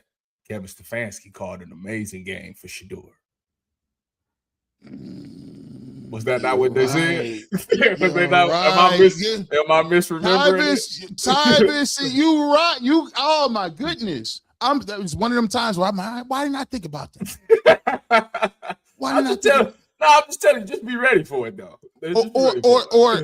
Or another thing, now that I caught on, he'd have made a couple, he get 50-50 balls to Denzel Boston or 50-50 ball to whether it's Harold Fanning Jr., we'll talk about him as well later on, or whether or not a screen goes for a long touchdown with Quinshon Judkins, it'll be, well, it was, it wasn't a crazy throw. It was a little wobbly and it could have been intercepted, but we'll take it. Oh yeah, Panthers game. Kevin called a good game. You know what? He wasn't even going against the Panthers starters. It was the twos in there. Oh wow! And hold on, dang! You remember that? And then hold on, I had to go back. Remember, they keep saying he doesn't make tight window throws. He made 3 of the most tight window throws against the Panthers I've ever seen. He threw it in triple coverage and it was a touchdown. I couldn't believe it. Boy, Tyvis, oh my goodness. Let me ask you this. I think the main thing with camp this year is going to be, and I've kind of foreshadowed it. The main thing with football camp this year, I think Todd Monken is going to play Hunger Games out there. Oh, yeah. I think it's going to be one of the toughest camps in the game. And I think I want to get your thoughts on this and then get to kind of Deshaun Watson, some of the other people who are under injury, and how, if this happens, how this would affect some of these guys that are trying to make a roster spot or get a position. Anticipation is that Todd Monken will have them in pads and doing as much as the rules will allow him to do as a head coach. So this is not going to be an easy training camp by any stretch of the imagination. Obviously, you have your acclimation period there. The first week or so of camp, practices start out short, and then they start adding minutes each day to the length of the practices. But that's all collectively bargained and part of league rules there. But yeah, I think Todd Monken's going to have him in pads as much as he's allowed, and then also too, I think we will see some live tackling periods. Live tackling periods. He's like, they're gonna play these dudes. How does that affect in terms of the quarterback competition? The thing I've looked at during the process is, I think Deshaun Watson, from his mental aspect of football, I've been injured so many times. When you get injured, and you probably had nagging injuries where your body just won't allow you to put it together. Even at the end, when you was trying to get back in and you was doing things from the hamstring and stuff, how difficult it is when you're trying to battle for a spot and your body seems to be betraying you, especially when you got physical practices and a new coach that's looking for people to play immediately. Yeah, I mean, first of all, though, Deshaun probably going to burn up the training room. He's going to be in there all the time. You know what I'm saying? When you coming off of an Achilles thing, that's something that flares up. I was crazy because I was just talking to Sherm. I literally just asked him this 2 days ago. just randomly. I was like, how your Achilles been feeling? Because, he's like big in the running and stuff like now. And he like, it's been feeling pretty good. It's got moments where it flare up from time to time. You know what I'm saying? But if I like stretch right and do all these things, I try to prevent it. I say all that to say when you get 2 Achilles tears, because he obviously Deshaun had it, tore it again, and blah blah blah. When you get 2 of them, like that stiffness is gonna come back at some point. You know what I'm saying? So, and with the shoulder thing, you hear you seen Mary Kay's report about his arm starting to get a little fatigued towards the end of OTAs and things like that. When you see those 2 things, it's like. And then you loop that in with the fact that this could potentially be your last opportunity as a quarterback. Like, he's got to really burn up that training room. And it's going to be moments where I wonder if he can even afford to take like a vet day. I don't think he can. If Shedeur Sanders is on his heels like that, he's going to have to fight through it. So it could be one of those things where he kind of wear himself out, before the season even starts, just trying to win the job. And, like I say, if they want to try to go with him, because if he's tearing it up, cool. If they doing it and him and Shedeur is on the same level, I still don't understand it. But that injury stuff is something that is going to be on his mind. They're not going to tackle him, so he ain't got to worry about that. He will in the game, but like in practice, he don't have to worry about that. But I tell you what, live tackling them live script, man, your mindset changed for them. You got to be ready to go, and everybody gonna be turned up. So it's gonna actually speed his mind up as well. Although he's not getting hit or anything, his mind is going to be changed in that as well. So it's actually going to be a good thing. And I think it's perfect that Todd Monken is doing that because, one, you got a bunch of new guys on the roster, especially when you talk about the offensive line. You got a whole new offensive line. Theoretically, you got a whole new offensive line. And then you got a bunch of first-year guys that's in the system, that's in the Cleveland Browns system. And then obviously you got the young rookies and stuff that don't know no better. They don't know anything. So this is the perfect time for Todd Monken to mold this team. He's trying to get it out there. We're going to be a physical, aggressive team. If we lose a game, it's not going to be because somebody punked us. Like, that's not going to be what it is. And it's so funny because that's the same thing Jim Schwartz said when he first got here. We lose, it ain't going to be because people will come out here and punk us. And it worked for them. That's why I always said Todd Monken is who the Browns needed for this moment right now, because you got a bunch of young guys. It's like JB Bickerstaff going to the Cavs. Like, you needed that hard-nosed, fundamental guy that built a solid foundation. Now, is Todd Monken good enough to take him over the hump? We'll see as the season goes. But I think right now, with the young roster, with the new guys coming in, and where you're at, this is the type of coach that you need. The laid-back approach ain't going to work with these kids. I know that we think that we got to be these kids' friends, but that don't work. These kids they take advantage of you when you try to be their friends. You need that guy that's going to come in and lay the law down day one and let everybody fall in line. And then after everybody fall in line, then you open it up a little bit and become more fun and more play. But you got to build that foundation first. And I like the fact that Todd Monken is kind of doing that. One thing that I want to watch for, and this is why I've always, when we was talking about it on the Final Cut, this is a couple of weeks ago. Remember when Deshaun looked good coming out and he had threw the ball to Denzel Boston? Yeah. He was indoors and he was cooking and he was talking about how and we gave him his props. I said we gave him his flowers. That's a dime, bro. That's crazy. And we saw some of the deep passes that he had and things of that nature. However, the reports are it started to tail off a little bit. Tailed off. He had some interceptions. He had some inconsistencies in the pocket. Started missing receivers. Don't worry about it. We're not going to do on reports. I'll just be there. So there ain't no exactly. Now it ain't no. Well, listen. Based on what so and so. No. We gonna get that. We gonna square that away. We owe it to everybody that pull up to the Final Cut to the barbershop to see it with our own eyes. Ain't none of that no more. We ain't doing that. Like, we ain't about to do that this year. So, but my thing is, I want to ask you, Tyvis, is when it comes to the speed of the game, I remember just playing in college, and I just remember the first game we played. I think we played we played Iowa State. Okay. And that's when Seneca Wallace was the quarterback at Iowa State. And y'all had to get bro, it was crazy. We had a 3 technique. I was defensive end, But I was always playing at I was playing like 275. But in the mat, you 275 at the time, you be like, oh, bro, you kind of big. We had a 3 technique. They said, yeah, he out for the game. We need you to play 3 technique. I said, 3 technique? Down there with them animals? That's what I was about to say. These guys. 270. You played 3 technique at 275? 275. The other alternative was a 240. They was getting you about it. All right, bro, listen. Listen. I had to go to Donald. Unless you Aaron Donald, you better They was tossing me up like this. Tossed up by the Outlaws.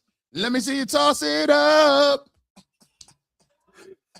I was like, get your hands. Yeah, you better be real good with your hands if you gonna play down there too. Bro, I was pushing them after the play. Get your hands off me.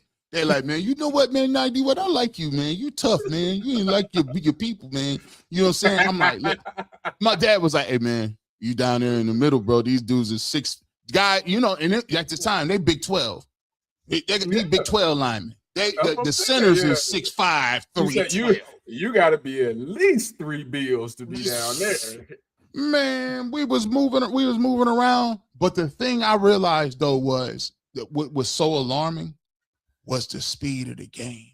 Oh yeah. Like okay, I'm in my they was bigger than me, but they was moving fast. I was like, they was reaching, like they were like, oh, let's get a reach block in. And I'm like, how are they getting to my outside show? How are they reaching me like this?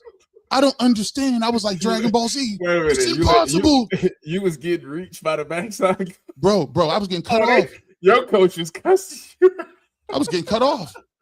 And then when I did get to my gap, I was getting washed.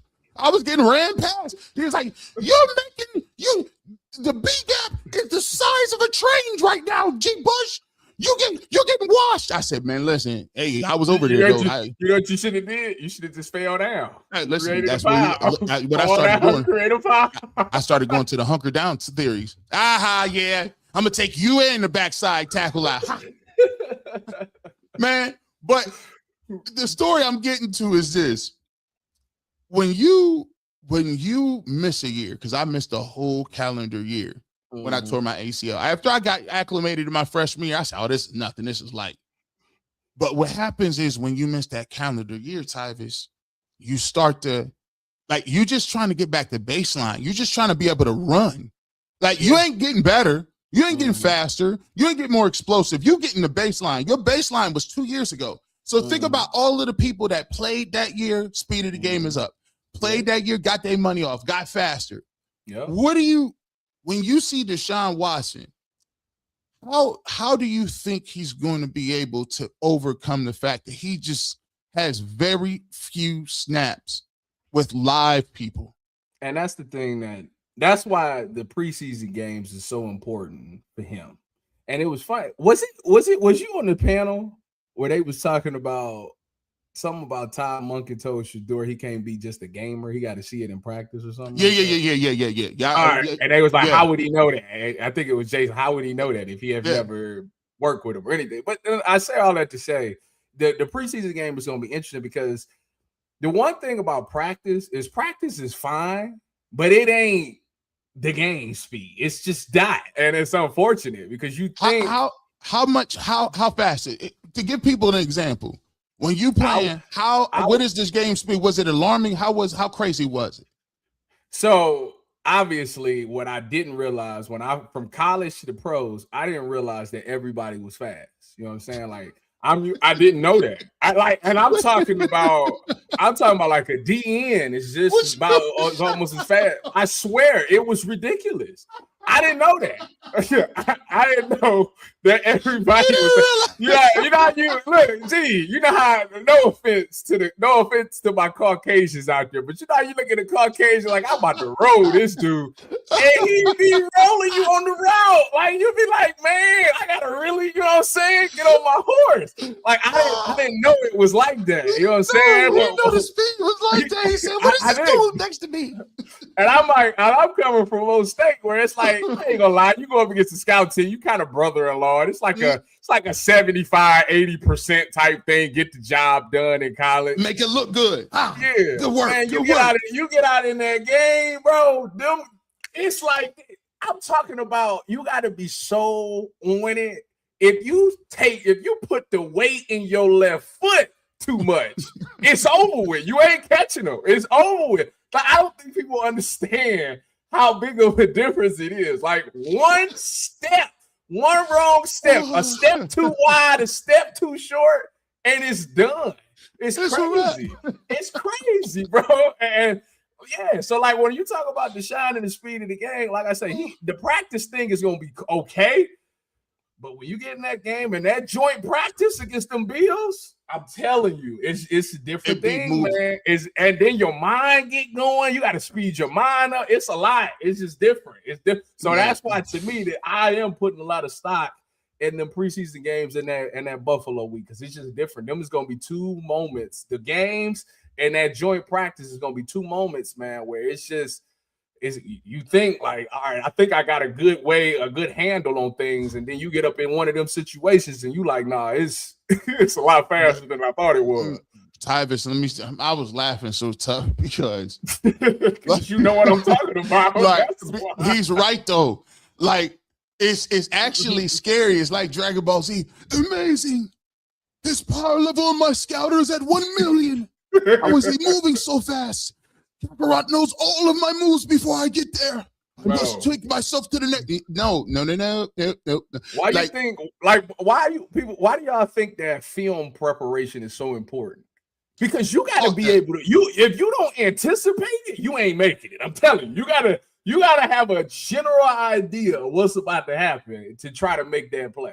Very seldomly do you see somebody just out of nowhere just.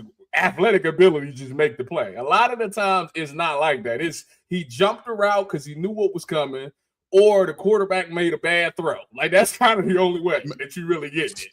Man, I got to tell this story, Tyvis. See this? I got to tell you. Me and my brother, we was in. Remember they used to have those. They used to have classes where it would be like you get credit for it. Would be like Taekwondo. Or basketball, or they'll be like, yo, you got a phys ed class or something, like if you needed an elective, and you're like, all right, I'm gonna take a little too. So we took, this is when this was my last year as a senior. I already had finished my major up. So me and my brother was like, but he was in pre-college stuff. So we had took a Taekwondo class, right? And so we would be in this class, and me and him took one together with this instructor. And the instructor had a police officer come, right? They had a police officer, and they was talking about how to, how the things that they have to go through in Taekwondo class to be able to restrain people. And the police officer said something that was crazy. He said, and people almost lost their mind. He said, they were like, if you ran across like, these two football players, like, what would you do?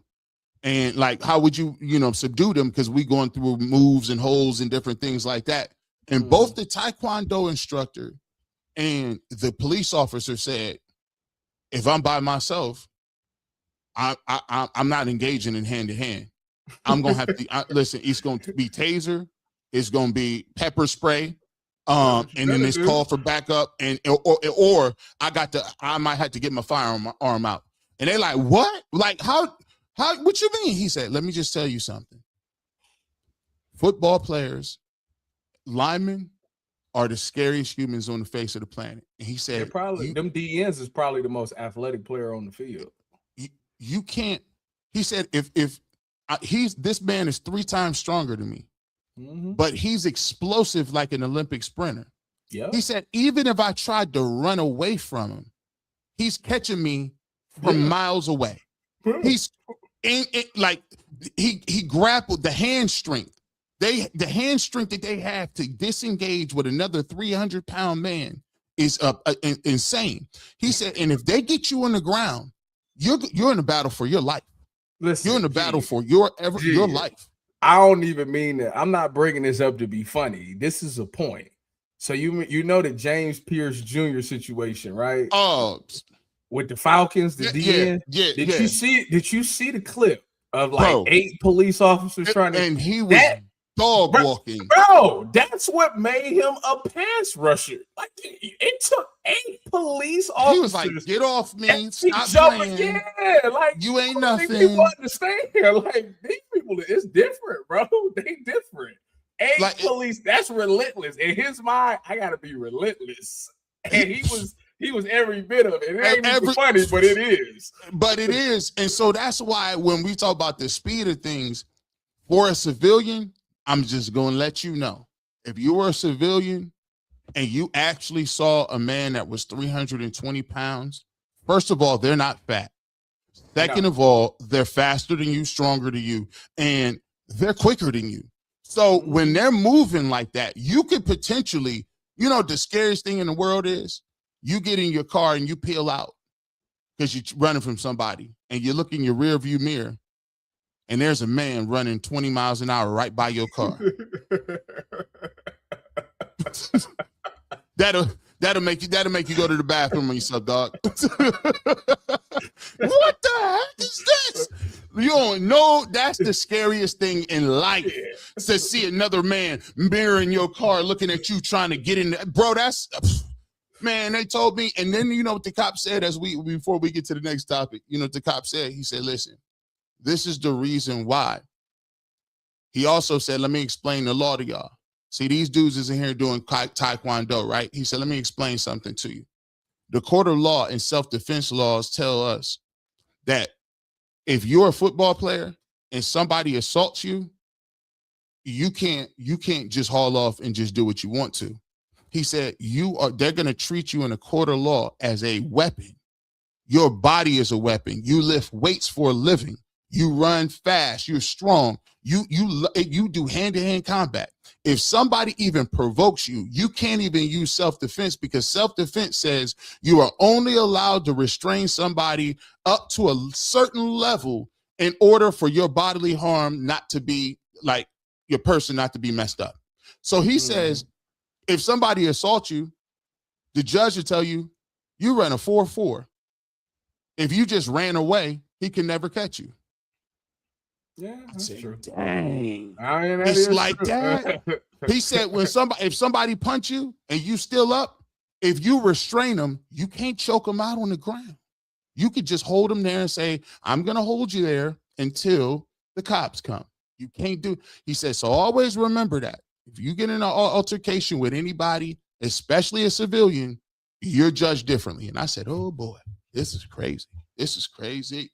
Speaking of being judged differently, let's talk about this. I think the tide is turning a little bit for Shedeur Sanders. Are they judging him a little different? Is this softening? We talk about the quarterback challenge. Is they softening a little bit here? Fun because of Shedeur, because, again, he's more talented. People understand. At least he played last season. He had one decent start. The rest of it wasn't great, but, look, they had a lot of problems with their offensive line. Don't forget, they're going to have 5 new starting offensive linemen. That's a lot. You just don't see that. But, yeah, it's an intriguing one. When you look at some of these competitions, a lot of them aren't great, to be honest with you. Now, look, what are we going to get from Deshaun Watson? Who knows, to be honest with you? Who knows? And the pass target group's going to look different, particularly at the receiver position. It's kind of why I'm intrigued, and I look forward to seeing the Browns this season, their training camp in Berea. There's a lot of newness, and you've got a play caller. I think Todd Monken is brilliant, talking to people who work with him. So there's a lot of intrigue. Believe it or not, there's some people who look at this and say, you know what? There's a possibility that they'll be a little bit better than you think. Tyvis. Okay. He must have been. First of all, we got to say this before we get to that. This is not the final cut. Earl, we did not X Earl out the game. Earl has a radio show this morning. We didn't just pull. Like, listen, I brought Tyvis on. I was like, yo, this is. We don't even really ever even do that. I just be talking the whole time. So, no, shout out to Earl. He's in final cut. This is not it. Needless to say. Now, get to what he just said. Don't it seem like it's starting to switch up a little bit? All of that, they're going to be garbage. And you always said, why do y'all why do you keep thinking they're going to be so bad? Why? You was baffled by it, but they might be coming around. I think that people are starting to open up to the possibility, because the reason everybody thought that they would be bad is because of the quarterback situation. You know, if you ask anybody about the Browns' last 2 off seasons, they will say they've done an amazing job acquiring talent and adding talent to this team. Okay, So even if you ask the people on the UCSS, why aren't y'all against it? I just think that they 2 years away. I think that they're headed in the right direction, but I think there's another couple of years before they get done. And I'm not high on the quarterback. Okay. So there's not a bunch of stories about teams that's been able to have some success without good quarterback play?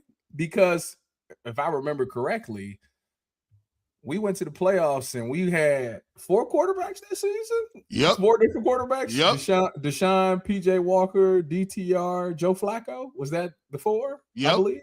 Mm-hmm. And then they might even finish the season with Jeff Driscoll. So it might have been 5, but that's neither here nor there. So they were still able to find a way to win games with not good quarterback play. Okay. Let's go back to last year. Let's just take a recency bias. Let's go last year. They said the Browns was guaranteed a number 1 pick. But Shedeur Sanders came in there, started, and ended up winning, 3 games? Mm-hmm. So that knocked him out the first round, knocked him out the first pick of the draft. So the quarterback play was so bad. Statistically, he's one of the worst quarterbacks. But the Browns still won 3 games, huh? They still was able to win 3 games with the worst quarterback play ever. Oh, so the team is pretty good. The team is getting better. So I think people are starting to come around to the fact that the talent for the Browns is there, and the one thing a lot of people point to is that when they made the Deshaun Watson trade, they forfeited 3 first-round picks. So that was 3 first-round talents that you didn't have on this roster. Well, now you're starting to catch up to it. You're adding these pieces that's coming in and being able to contribute right away. And you look at the makeup of the team, and you look up at the division. You see the division has also got 2 other teams outside of the Bengals. There's 2 other teams that's also got new coaching staff, new players, and got to figure some things out. So when you look at that situation, it's like, you know what? The Browns have done it. Now, they had to be the more physical team. When Jim Schwartz was here, they was the more physical team. That if they apply that same logic and that same philosophy, why is it that it's insane to think? And on top of that, y'all people tell me the Browns got the easiest schedule. It's the number 1 easiest schedule in the NFL this year. If you add all those things up, why is it shocking to think the Browns can win some games this year? Let me ask you a question. I'm going to get to this. Hopefully, I can find it. I always pick the wrong one. I always pick the wrong clip because I gotta be having so many resources. Let me see if this is the right one. Perfect world, you'd love to have your starting quarterback, right? And you'd love to have your O-line set. I'm not sure we'll be there. I'm just not. I think both. I think both quarterbacks have played well enough where we haven't really been in pads. We haven't played any games yet, haven't really gotten to that point yet. Every day I kind of lean one way or the other with quarterbacks. I'm on that. But we still got to get to that point. And then O-line wise, as we start to move the pieces around and get them together, I think we'll have a better idea. I don't know that yet, though. I have a pretty good idea. In the O-line, I really feel like I have a pretty good idea of 4 of the 5, right? And then we got to figure out who's that 5th. Does that make sense? I really feel good about the 3 we brought in Fano, and then who's going to be the 5th, and then quarterback, who's going to start for us. But I'm fired up about the quarterbacks. I just tell you, we got 2 starting level quarterbacks. We really do. So take that. I'm gonna run. So you hear that? We'll end up. You see, you said that. Let me go ahead and drop this, and I'm gonna ask you a question after this. In a good spot. We're a young team, and that's certainly by design, and we'll certainly have our growing pains.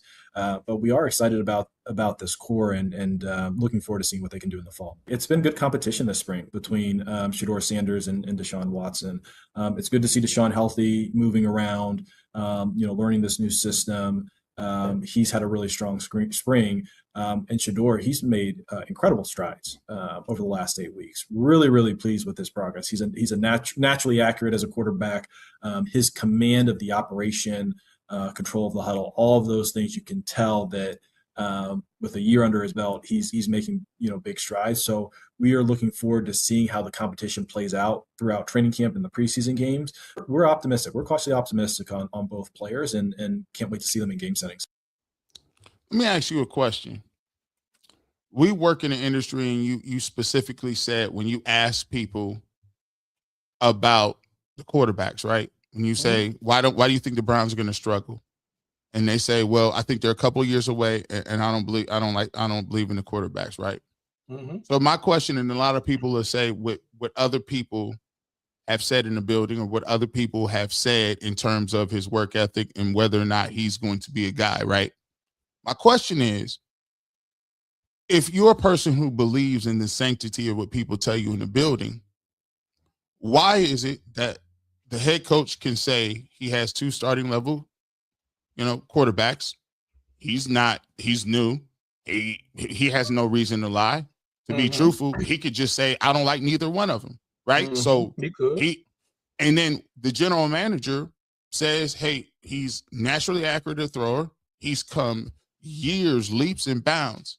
How is it that when you have the conversation, how is it that they're mentally able to operate and give you a question and a synopsis that is void of anything that you just heard right there? The biggest name in GM and the head coach said it, and it's like it didn't register at all, like nothing. Well, the reason is this, is because I think they are conflicted because they're so used to, for the last 6 seasons, it's been a coach and a GM that's kind of not giving you anything. It's made you speculate. You had to try to go guess because they just very tight-lipped. They didn't really want to get out. And when they did talk, nobody believed in them. Their actions didn't match their words, right? And I think now that you got a coach in here who's a straight shooter that's just telling you like it is, they're not used to that. They're in their minds, they're still trained to try to read between the lines. What is he really saying? And I think that's where a lot of these reporters and a lot of these people are conflicted. It's because they're so used to what it used to be that they can't understand that Todd probably just going to tell you what it is and not care about it. I think that's got something to do with it. Well, here's the thing. I would say that would be accurate, but people will tell us, well, they used to believe what it used to be. When people told them in the building, they said somebody wasn't good. They believed it and still today believe it. And they is foolish because the Browns. No, seriously, because it's been multiple people that's come out and admitted that they was bamboozled, hoodwinked, led astray, bamboozled by the Browns last year, where they thought Shedeur Sanders would be the worst thing that happened to the Cleveland Browns. And he goes out there and actually gives people hope and made the games exciting. So, therefore, you should be a little lenient about some of those things.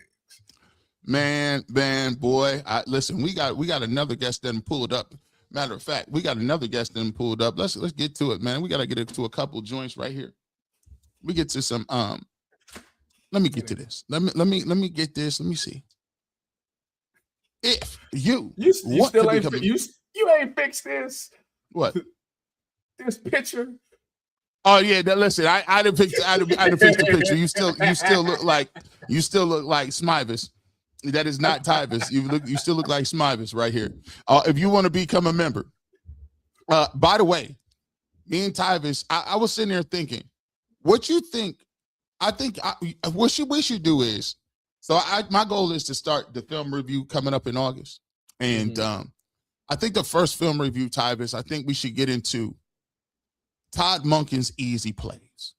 The easy plays of Todd Monken, free yards that Todd Monken has schemed up and done at a different level. So we excited to, if you want to see that, make sure you hit the QR code right here. You become a member, or you can subscribe for free. What do you get? You get Tyvis and me, all 22 film review. Actually, be truthful, it's just worth it.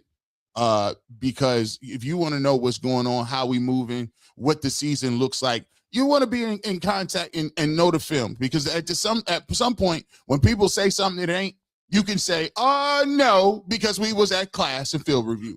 You also get a free barbershop t-shirt with your membership. You get priority memberships, comments in the stream, which you always see right there below us. Exclusive member content, early access to our videos, and behind the scenes access. If you checked out the behind the scenes access, we went to City Barbecue. We might have a sponsor coming up on. So we got that pulling up. So make sure you guys check that out as well. Let me get to a couple more super chats here before we bring Darren Smith in. Shout out to Darren.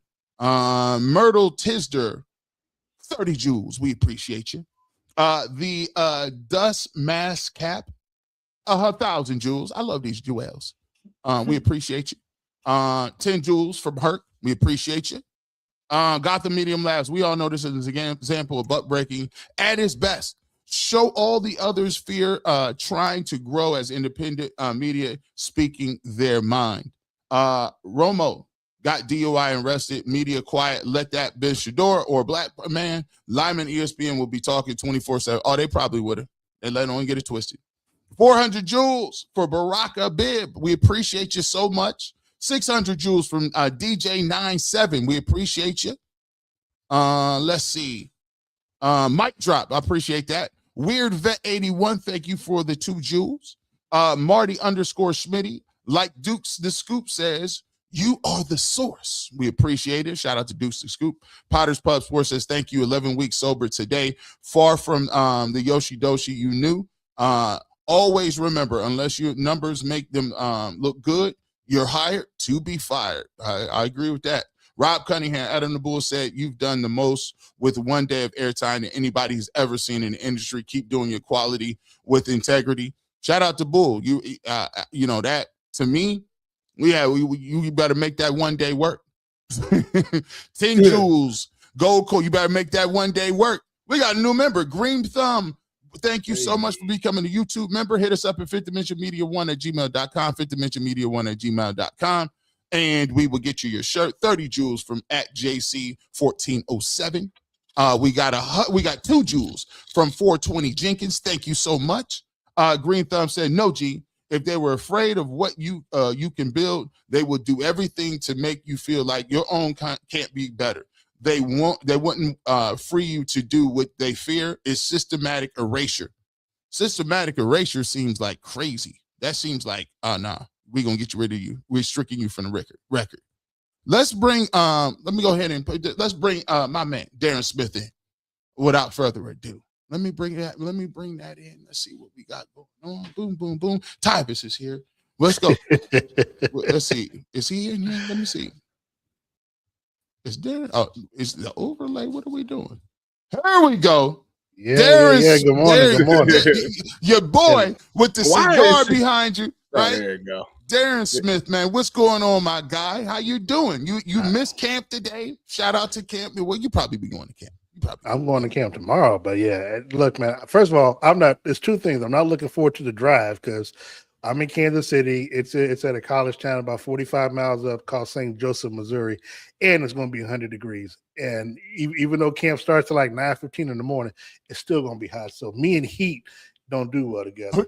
No, listen, man. It looked like you might be slimming down, though. It looks like your neck It is definitely a little looked like you slimmed down. What you been doing now? I've been I'm just- noticing. I got a little bit ways to go, but yeah, I'm trying to, Okay.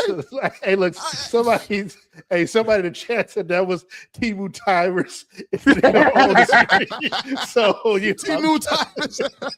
Hey man, hey look, I got like 150 suits in the closet, but I've grown since I first got the first one to now, so I got to get back down to some of the other ones. But it's really hard when all they do is just put food in front of you, and the food be good. So man, especially y'all got that KC barbecue, man. Boy.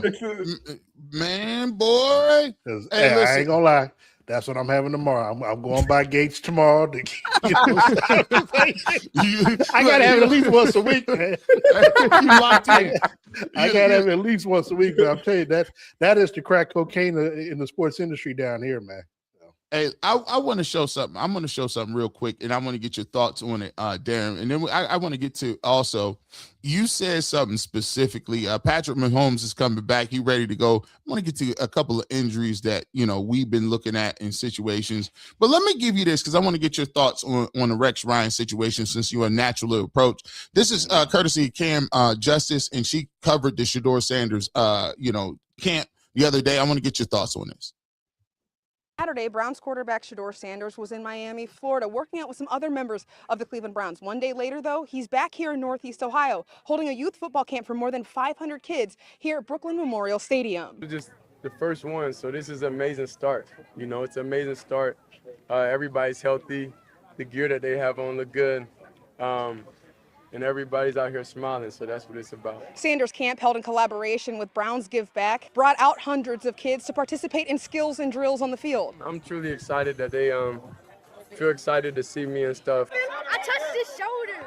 I would say most of the time, usually, as like athletes and everything, like we're isolated more. So it's about giving in the community and just seeing everybody and seeing the inspiration that we give. Sanders coming straight from the airport to spend time with the youth. My favorite part of today was meeting Shedeur Sanders, that he's just trying to give back to the community and help the organization out. One part of the camp even featuring a Simon Says that resulted in a lucky winner receiving a diamond chain. We got a diamond chain prize right here. We giving this away. It's crazy. I didn't even think I was going to see it. I didn't even think I was going to make it. Oh, the chain, that was just a little, yeah, that was just a little thing that I just thought was cool. So then I was like, okay, let's do it, you know, because I always want to be able to have these different memories, and I like competition. You know, overall, I love the competition factor. For Sanders, having fun in the offseason is important, but even more important is giving back to the community. It's an amazing day. Look at the sky. You hear the music. Look at the merch everybody has on. The kids, the parents, the extra festivities we have in the back. That was extremely. That's what makes me the most happy overall. Money on me, money on three. 1, 2, 3. In Brooklyn, Cameron Justice, News 5. Shout out to Cameron Justice. You know, great. That's what a regular news report should sound like, right, Darren? Hey man, look. First of all, when it came on, the first thing that crossed my mind is one, who is telling the story and who's describing it, but then also, you know, like you said, she is just straight down the middle, just putting out the facts and just, you know, and just allowing the video and the highlights take care of itself. She ain't trying to spin no narrative. She's just putting out, you know, look, he came directly from the airport, you know, in collaboration with the Browns and his campus stuff and the five. So it's like everything is telling itself, and you don't have to worry about any type of particular slant or point of view that's being discussed out there. I mean, like you said, that's the only type of journalism that I know. So it's shout out to her. You know, I don't know what, like I said, a lot of the other local TV media do out there, but you know, she didn't try to come with any type of narrative or whatever. She just straight down the middle, and that's why you can ask for. You know, it was funny because when I seen the typist, I said, "Wow, this is refreshing. This is," but that's what it used to be like, right? Like the lines have now blurred to a point where I don't know how you can go from that to kind of what Rex Ryan was talking about. And it goes to the Adam Schefter angle where Adam Schefter is doing weights, and I'm like, what are we doing, man? What are we doing? Yeah, well, it's interesting because you hear the former athletes come out about talking about how the Browns media was kind of negative. And then you had Shedeur Sanders I think they opened up the offseason. He gave a first press conference, and he was talking about, we need y'all to be more positive. You know, we spreading positivity this season. And it seems like ever since he said that, it's been the opposite. So it's good to see. Shout out to Cam. Cam is amazing. I get to see her every game day. We sit and chat in the press box. She's a great, wonderful soul. I'm with Darren. I love the fact that she just straight down the middle. I'm just stating the facts, just telling you what happened. It ain't no angle behind it. I ain't trying to be funny. I'm not doing this for clicks. I'm just giving you the story of what happened. And I think that's kind of where we need to be more, instead of it just coming off as a hidden agenda type thing. It comes off as that as sometimes with some other people. And I'm sorry, and I do want to say shout out to Ashley, because I know Ashley is a TV reporter for another station after she was in Kansas City. It was St. Joe, where we do training camp at, and she's a little fine too. So I got to make sure that, you know, I throw that out there. Hey, she is, man. She is. 2 kids later, she's still fine. So, you know, Darren, I ain't blind. So, hey, you know what is so crazy? When I look at it, when you take a look at what the situation with Rex Ryan, and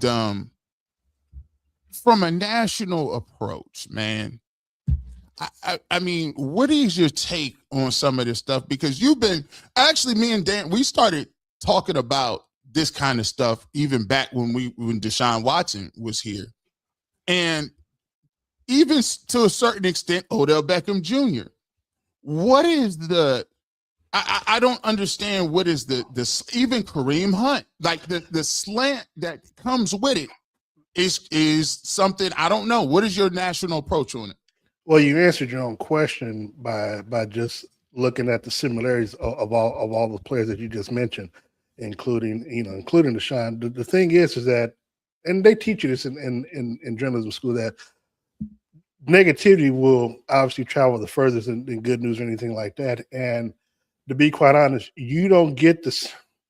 People make it seem like it's not about race, when at the end of the day, it's always about race in some form or fashion. Because if you look at it, as you mentioned about Tony Romo, there's no national dishonor, disgrace. Whether or not CBS is going to keep him or suspend him or anything with the arrest that he had on yesterday.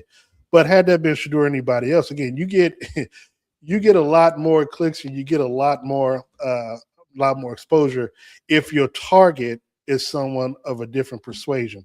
And so I'm just going to use that terminology because, again, Shedeur moves the needle. Yeah, I mean, at that time, Deshaun Watson still moves the needle, depending on what you're discussing about him. And so, because of that, and people have their own set biases or their own set narratives in one direction or another.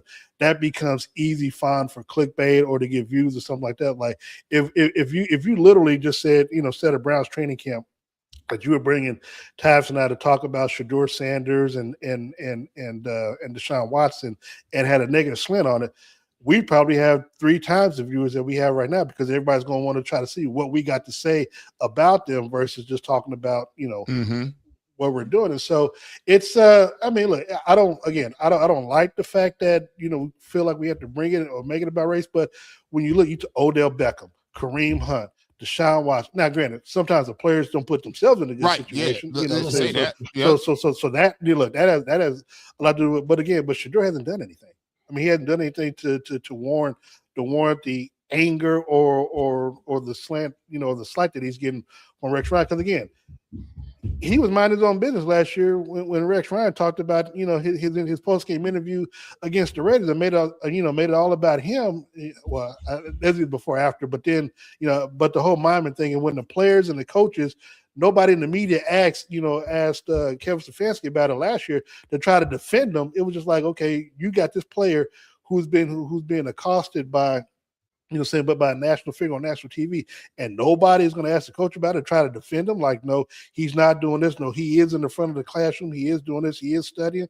And so it's like when you have that player out there kind of like on an island by itself, he's going to eventually feel a certain kind of way, as he talked about in in his interview, I think with Apple a couple of weeks ago, where he talked about where he felt alone. And so that's it's that wouldn't fly here in Kansas City. Let me just say that. So speaking, we talk about it. We always talk about it in terms of the movement and what's going on in Kansas City. Obviously, they had Travis Kelce had the big wedding.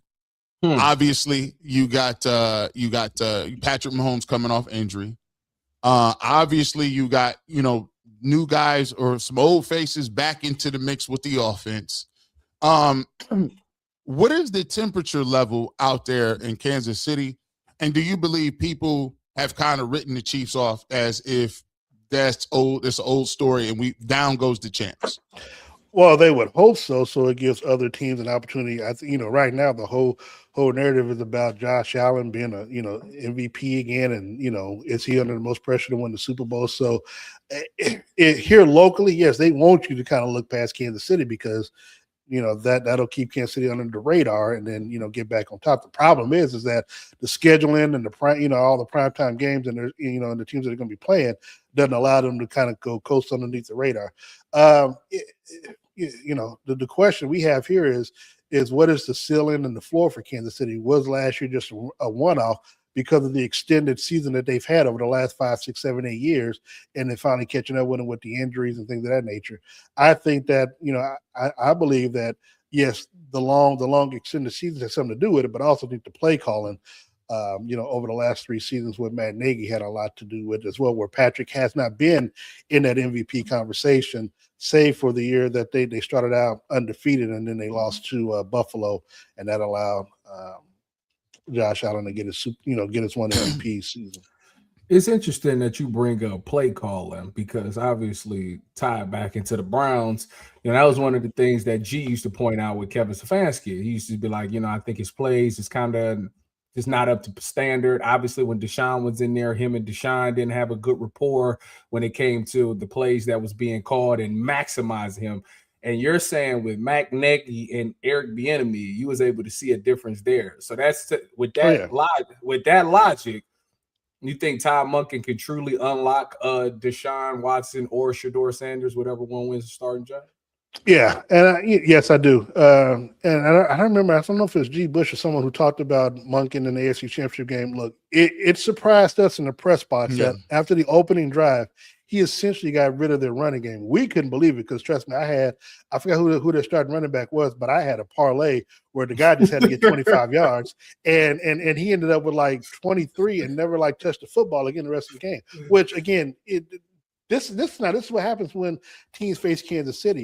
They always seem to get out of their game plan because they want their quarterback to go tit for tat with Mahomes instead of just sticking with your game plan and just if you were the Ravens, just run the football, allow Lamar Jackson to utilize his strength, which was his legs or whatever, saying to try to keep the Chiefs offense up. But that's another story here and there. But to your point, yeah, I do think the play calling of what he's going to be able to do is because he's going to be able to structure that offense around him. And because he has, I'm going to say, a deeper roster of running backs that he'll be able to utilize. And again, with the wide receivers that he has and the tight end, I think that they have a better chance to have a more complete and competent looking offense, this upcoming season. Again, for me, I just think that they need to be competent to where they're not getting untimely or costly penalties, especially before the snap. All the false starts and stuff like that. That is what can destroy an offense because one, it shows that you're undisciplined,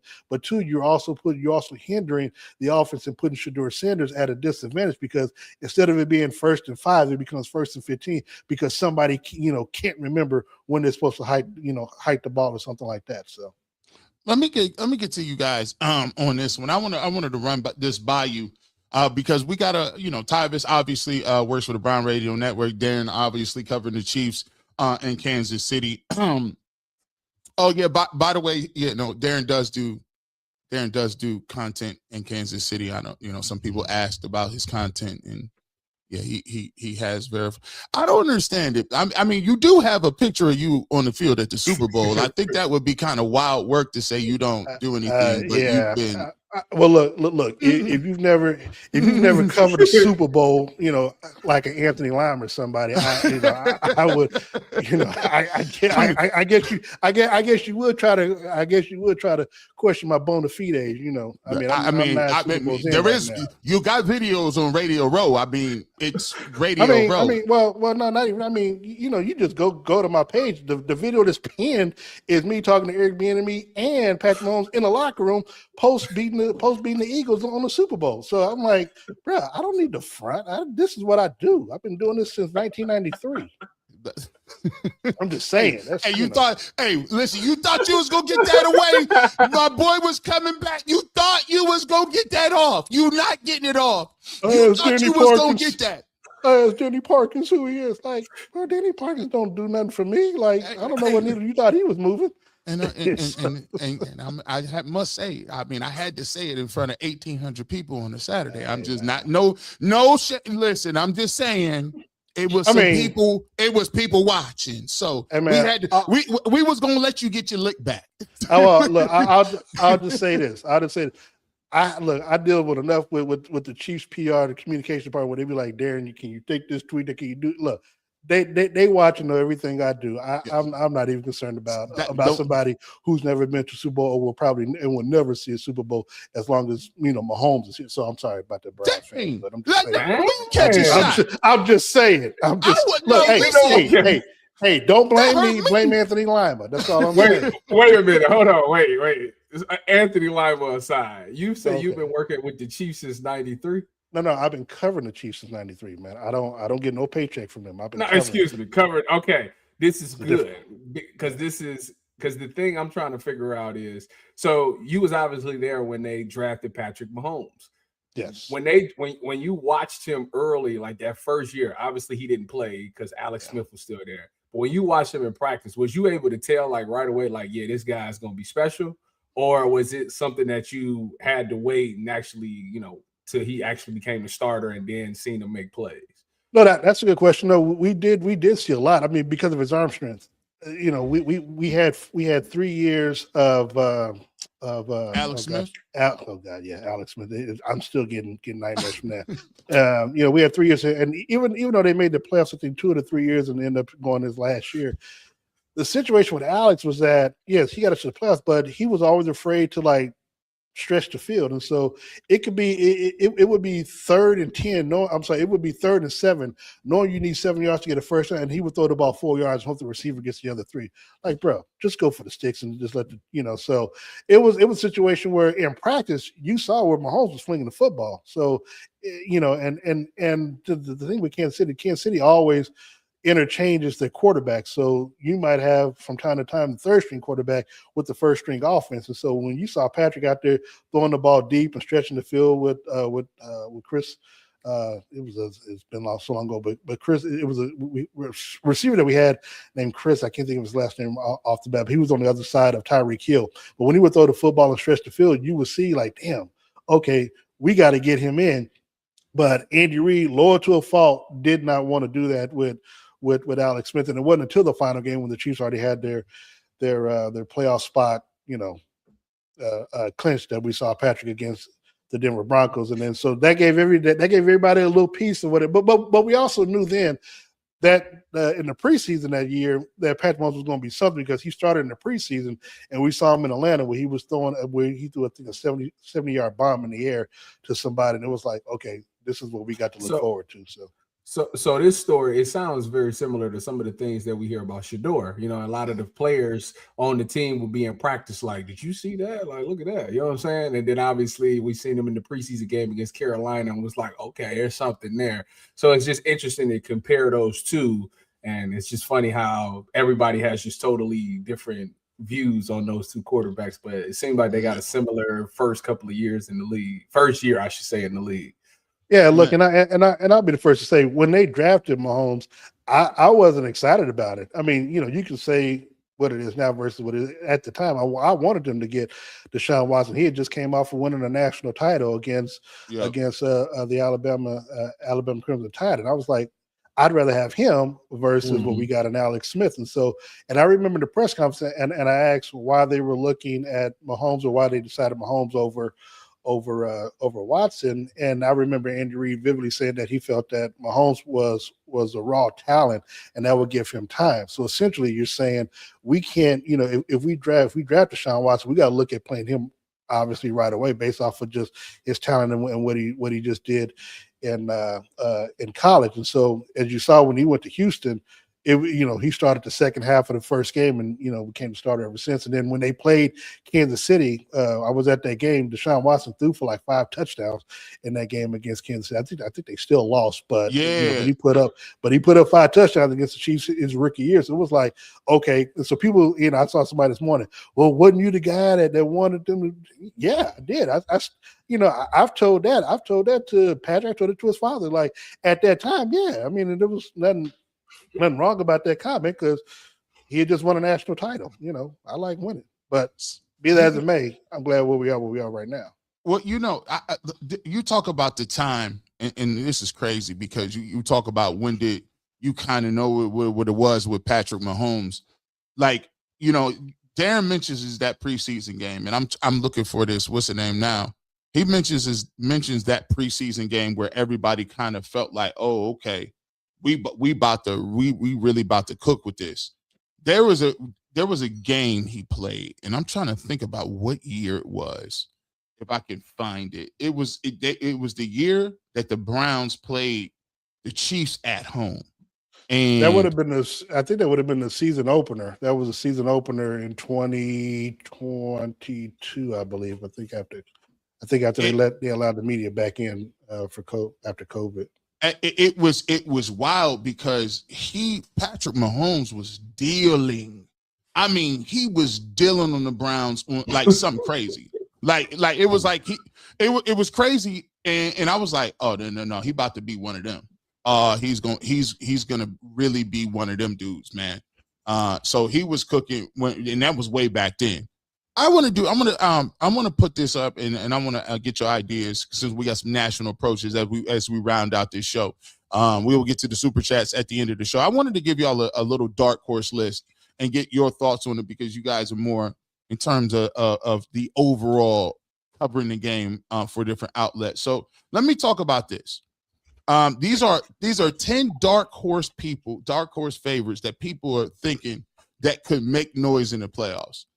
Coming at number 10, they say Carolina Panthers wear the strangest crown on the field. The Panthers won the NFC South with 8 and 9, and the reward comes with a home field playoff games that feels like it's a dare. The record will make people snicker until the first quarter ends and the underdog realizes the building can carry them. They played really, really well last year in terms of that game against the Rams. Do you think Carolina is a dark horse team that could potentially make some noise, or was that an aberration last year?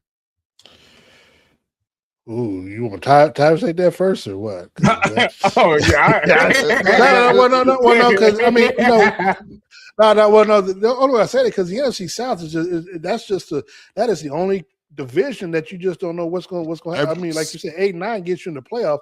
It doesn't normally happen in any other. I mean, it's happened once or twice in the NFC West, but you really don't see that type of strength coming out of the NFC South. I mean, so again, I think you go ahead.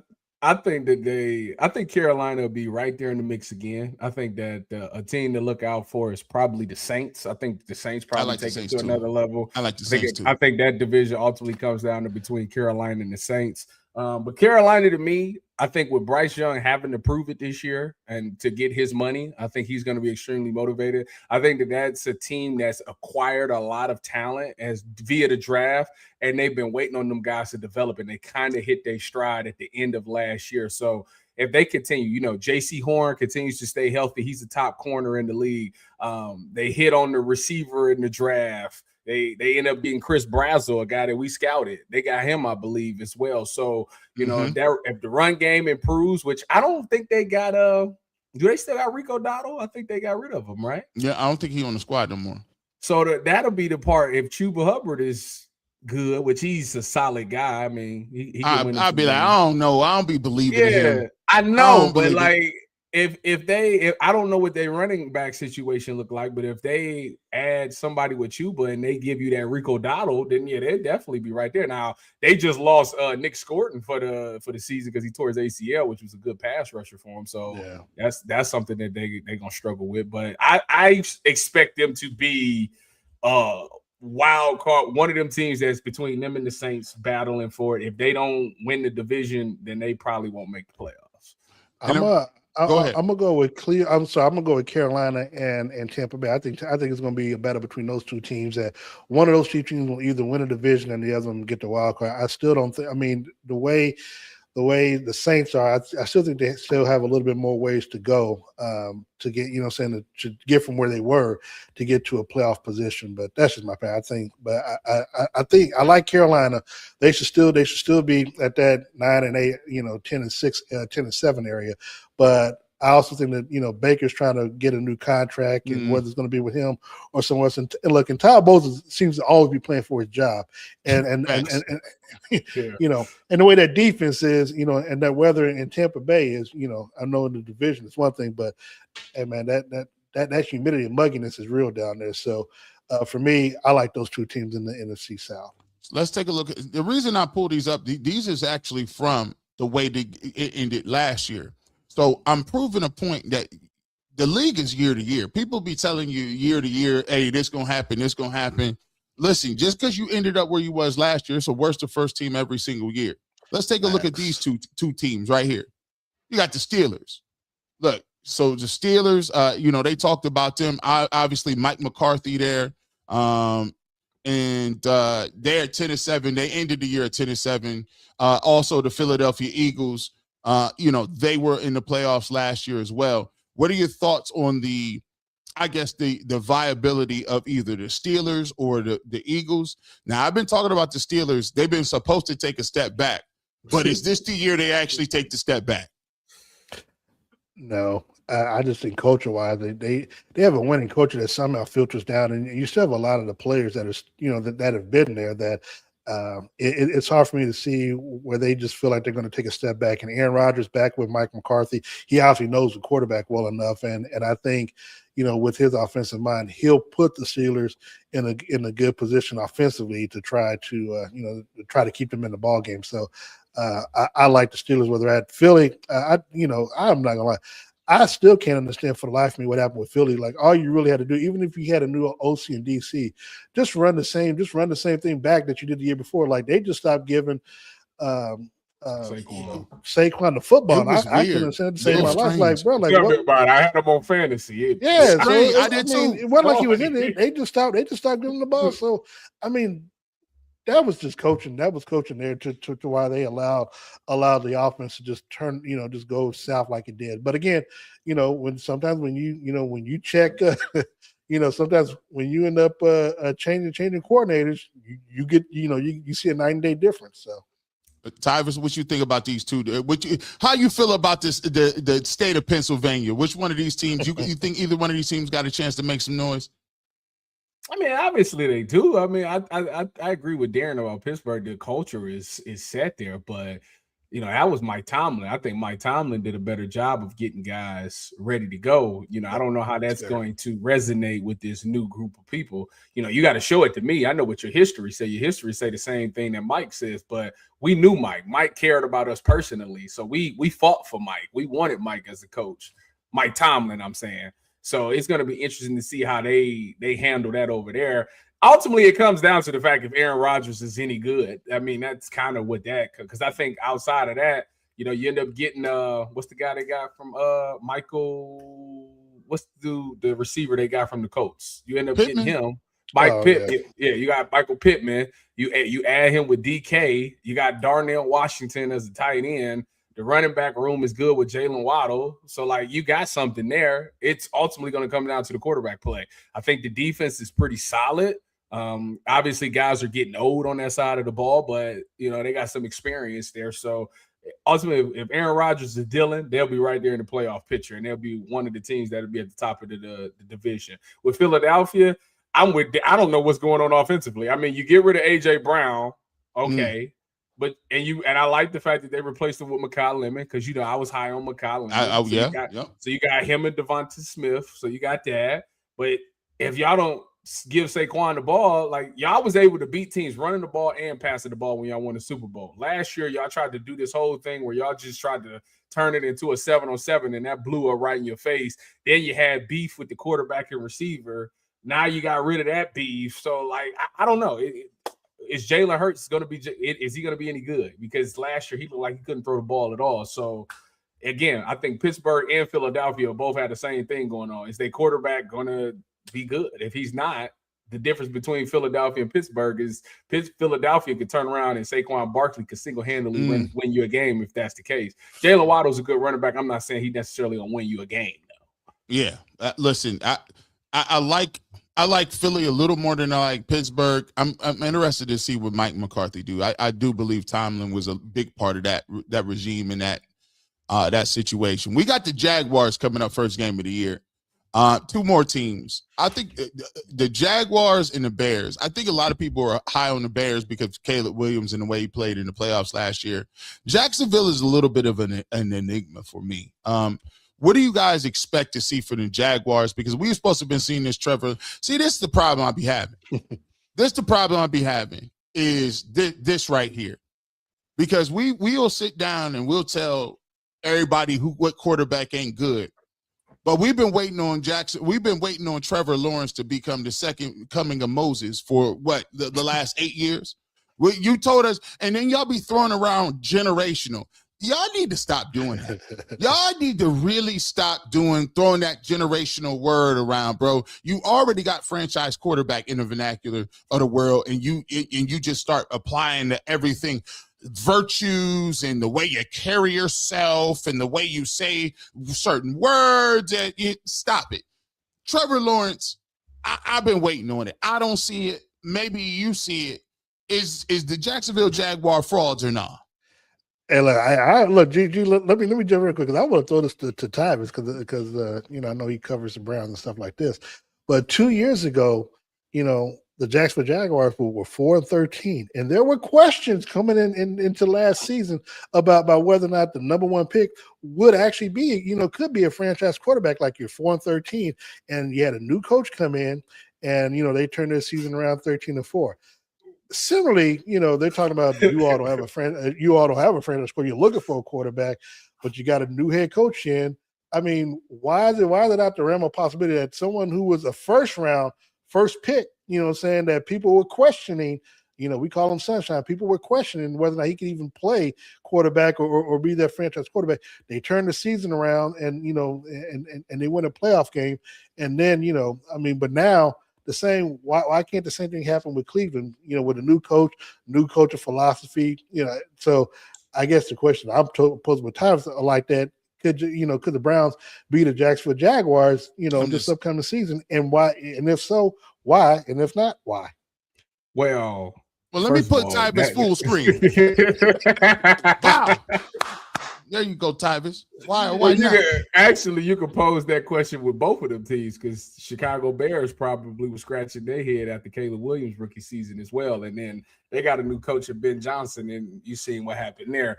So, I mean, honestly, I think it's where again, a lot of people just don't think the talent is there with Shedeur, and it's because of this dumb stat that nobody knows about.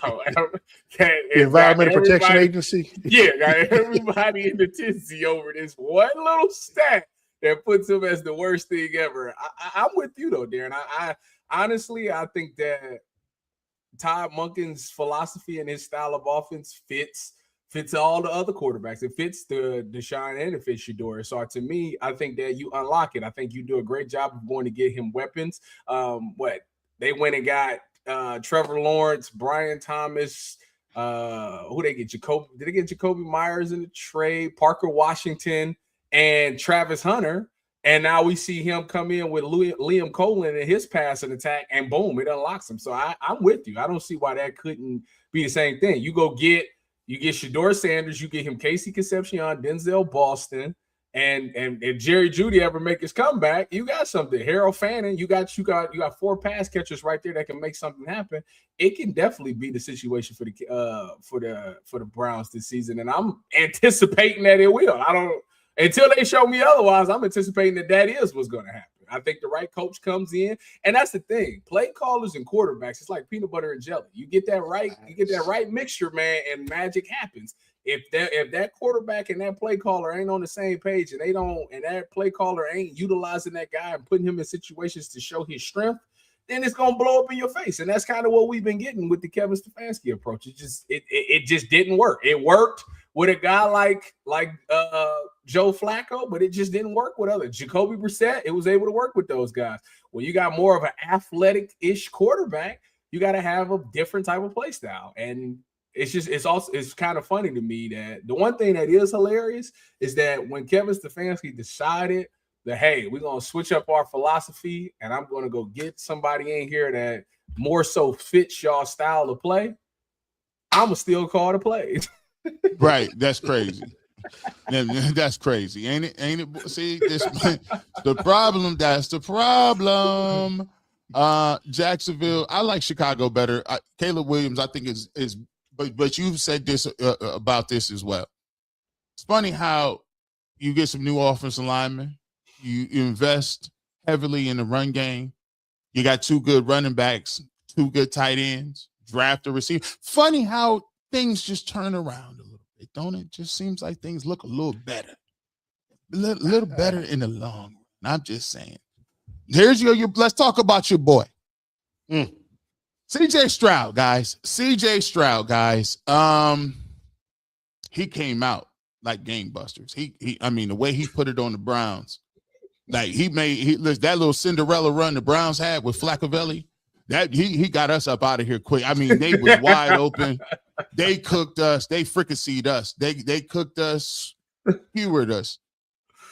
But last year was kind of difficult, Darren. That game in the AFC where he was against the Patriots, he looked like he had lost his way a little bit. Your thoughts specifically on whether or not CJ Stroud can get back to it? And another person who's been playing well the last couple of years with the Green Bay Packers, Jordan Love, who now we're waiting to get over the hump, so to speak. Does any of these guys, two of these two dudes, turn the table for you? Well, for me, in Houston, he's going to have to. I mean, they picked up his fifth-year option, but they didn't get him the contract extension that he was probably hoping for. So that playoff game did not sit well with him. Didn't sit well with me and my parlay slip at the time. You know, I remember. He was hot. Aaron was hot. Man, them 4 interceptions, man. Hey, man, I'm like, bro, I'll be going to bat for you, man. And you go ahead and do this. Like, bro, you're killing me, man. Look, hey, I can only defend you so much. So, and yes, look, a lot of my stuff that I talk about publicly on the air excuse because people know I like the game. I used to shoot craps. Now I like the sports book. It's cheaper for me to do that versus going to the casino. So and it's probably a little safer. Right. Hey man, listen. When I was engaged, trust me, when I was engaged, man, my bank account took a hit going to the casino with my ex all the time because she liked the gamble more than I did. But you don't be down there shooting dice with mob ties. Don't you do it, man. But to your point, no, I think there's more pressure on the CJ Stroud to perform because of how the season ended. And so to me, if he's going to get to that next level, he's going to have to play well because look, there was talk in the offseason would the Cleveland Browns trade for him? Yeah. It's like, yeah. So I believe he loves the culture. According to him, he likes the women better in LA, but he does, he does love the Houston culture down there. And I think he is their long-term answer, especially, when you look at Will Anderson on the defensive side of the ball. So between those two teams, I do expect a lot from Houston. I expect them to win the division over Jacksonville. And look, that is just a tough conference that the NFC North is, man. I mean, you can just rotate on who could win that division next year. I mean, and even with Kyler Murray up in Minnesota, I could still see a scenario where they could pull it out. So if I had to pick between the two, I like the Houston Texans and CJ Stroud. Yeah, I'm probably right there with you. I mean, I'm hoping CJ pulls it around. I tell you what, he owed down. He owed that. No, he owed down on that defense because that defense, although it was horrific, that defense still kept them in that game and still was giving them a chance. That was a Super Bowl defense last year. That was a Super Bowl. Yeah, he owed them a magnificent offensive season this year. And I hope he delivers for him. I really do. He's definitely got all the intangibles to do it. He's had success. I will say it is kind of funny though that year one was his best season when everybody don't got the book on you. You get the book on somebody, you give them a whole defensive coordinator a whole year to study how to beat you, and every year your progression has gone down. I mean, your production has gone down. You better it's put up or shut up moment for him. If not, this will probably be his last year in Houston. But Tyrus, let me ask you that because I turn around when you say that again. I always talk about the change in the offensive coordinator, like Patrick's rookie year. Patrick's rookie year, he didn't play to the last game, and Matt Nagy was the OC. Mm-hmm. Pat's first year, Eric Bieniemy becomes the OC. He goes off 50 touchdowns, 5,000 yards, wins the Super Bowl. Wins the MVP and gets to the AFC Championship game. And then those next 5 years, he wins two Super Bowls, 2 MVPs. The next year, when Eric Bieniemy leaves, you bring Matt Nagy back in. Everybody offensively is still there for the most part, and you win a Super Bowl, but that's more of a defensive-led football. But Patrick's numbers, the year that Nagy comes back is his coordinator as the starting quarterback, his production goes down the next 3 years. Granted, he's the most accomplished, but his stats and everything goes down. And so I tell people all the time, coaching matters and the philosophy, because for me in Kansas City, the biggest question mark that we saw the last 3 years was the Chiefs couldn't run the football effectively. And I take that back to the coordinator. The coordinator was a quarterback. Andy Reid, even though he's an offensive-minded guru, is an offensive lineman at heart. So they were so concerned about getting Patrick an MVP again that it took away from the run game. And granted, the talent kind of kind of lessen a little bit due to Pacheco's injuries and stuff like that, and Kareem Hunt. But but now that you got Bieniemy back and you've invested in that running back room with Kenneth Walker, again, now you can kind of like Shedeur, you can protect him with the running game, and if your play calling is up to stuff and what it should be, you're going to run a lot more to protect the quarterback, to keep your defense off the field. That was the other thing too. Kansas City's defense was always on the field because they were gassed because the offense couldn't extend plays. And so I think even for Cleveland's sake, if you can run the football to better protect Shedeur this upcoming season and control the clock, you have a great chance to keep yourself in the ball game and win ball games in the end. Let me get to there's a couple more teams on here. We dwindling our way down. We got the Chargers. And we got the 49ers. Now, look. I love you, Darren, but the Chargers, I think they might. I don't know what their offensive line look like. We got to get to the Chargers, Darren. I don't know what their offensive line look like, but them getting Mike McDaniel as an OC, if anybody can fix Justin Herbert, it's him. Their defense is loaded. Defense is solid. If that offensive line is improved, your Chiefs, that's going to be a good game right there. I mean, it'd be a good game. The result, outside of last year, still going to remain the same. I mean, look, Mike McDaniel was in Miami. Answer this man. You answer him. I'm just saying, look, Mike McDaniel's had Tyreek Hill. He also had Waddle down there, and he had a quarterback, and he had some offense down there. They still couldn't get past Kansas City. So, granted, okay, cool, yes. It was cold. It was cold. No, it was cold here, but when we traveled down there, when the Chiefs traveled down there, and I was there covering them games, the Chiefs still put BTA down there. So, look, I expect the Chargers offensively to probably still be just as good. They were 11-6 last year. Again, to me, it was the fact that the Chiefs had, they sustained the injury to Xavier Worthy, third player of the game in Brazil last year, and a lot of a lot of that game was going to be focused around Worthy. So it kind of threw them off the trail. If the Chiefs win that game in Brazil, the whole season might turn out to be different. So look, I'm not going to take anything away from them. They won 11 games and they beat the Chiefs at the time. Cool. There's a thing called get back. Get back game.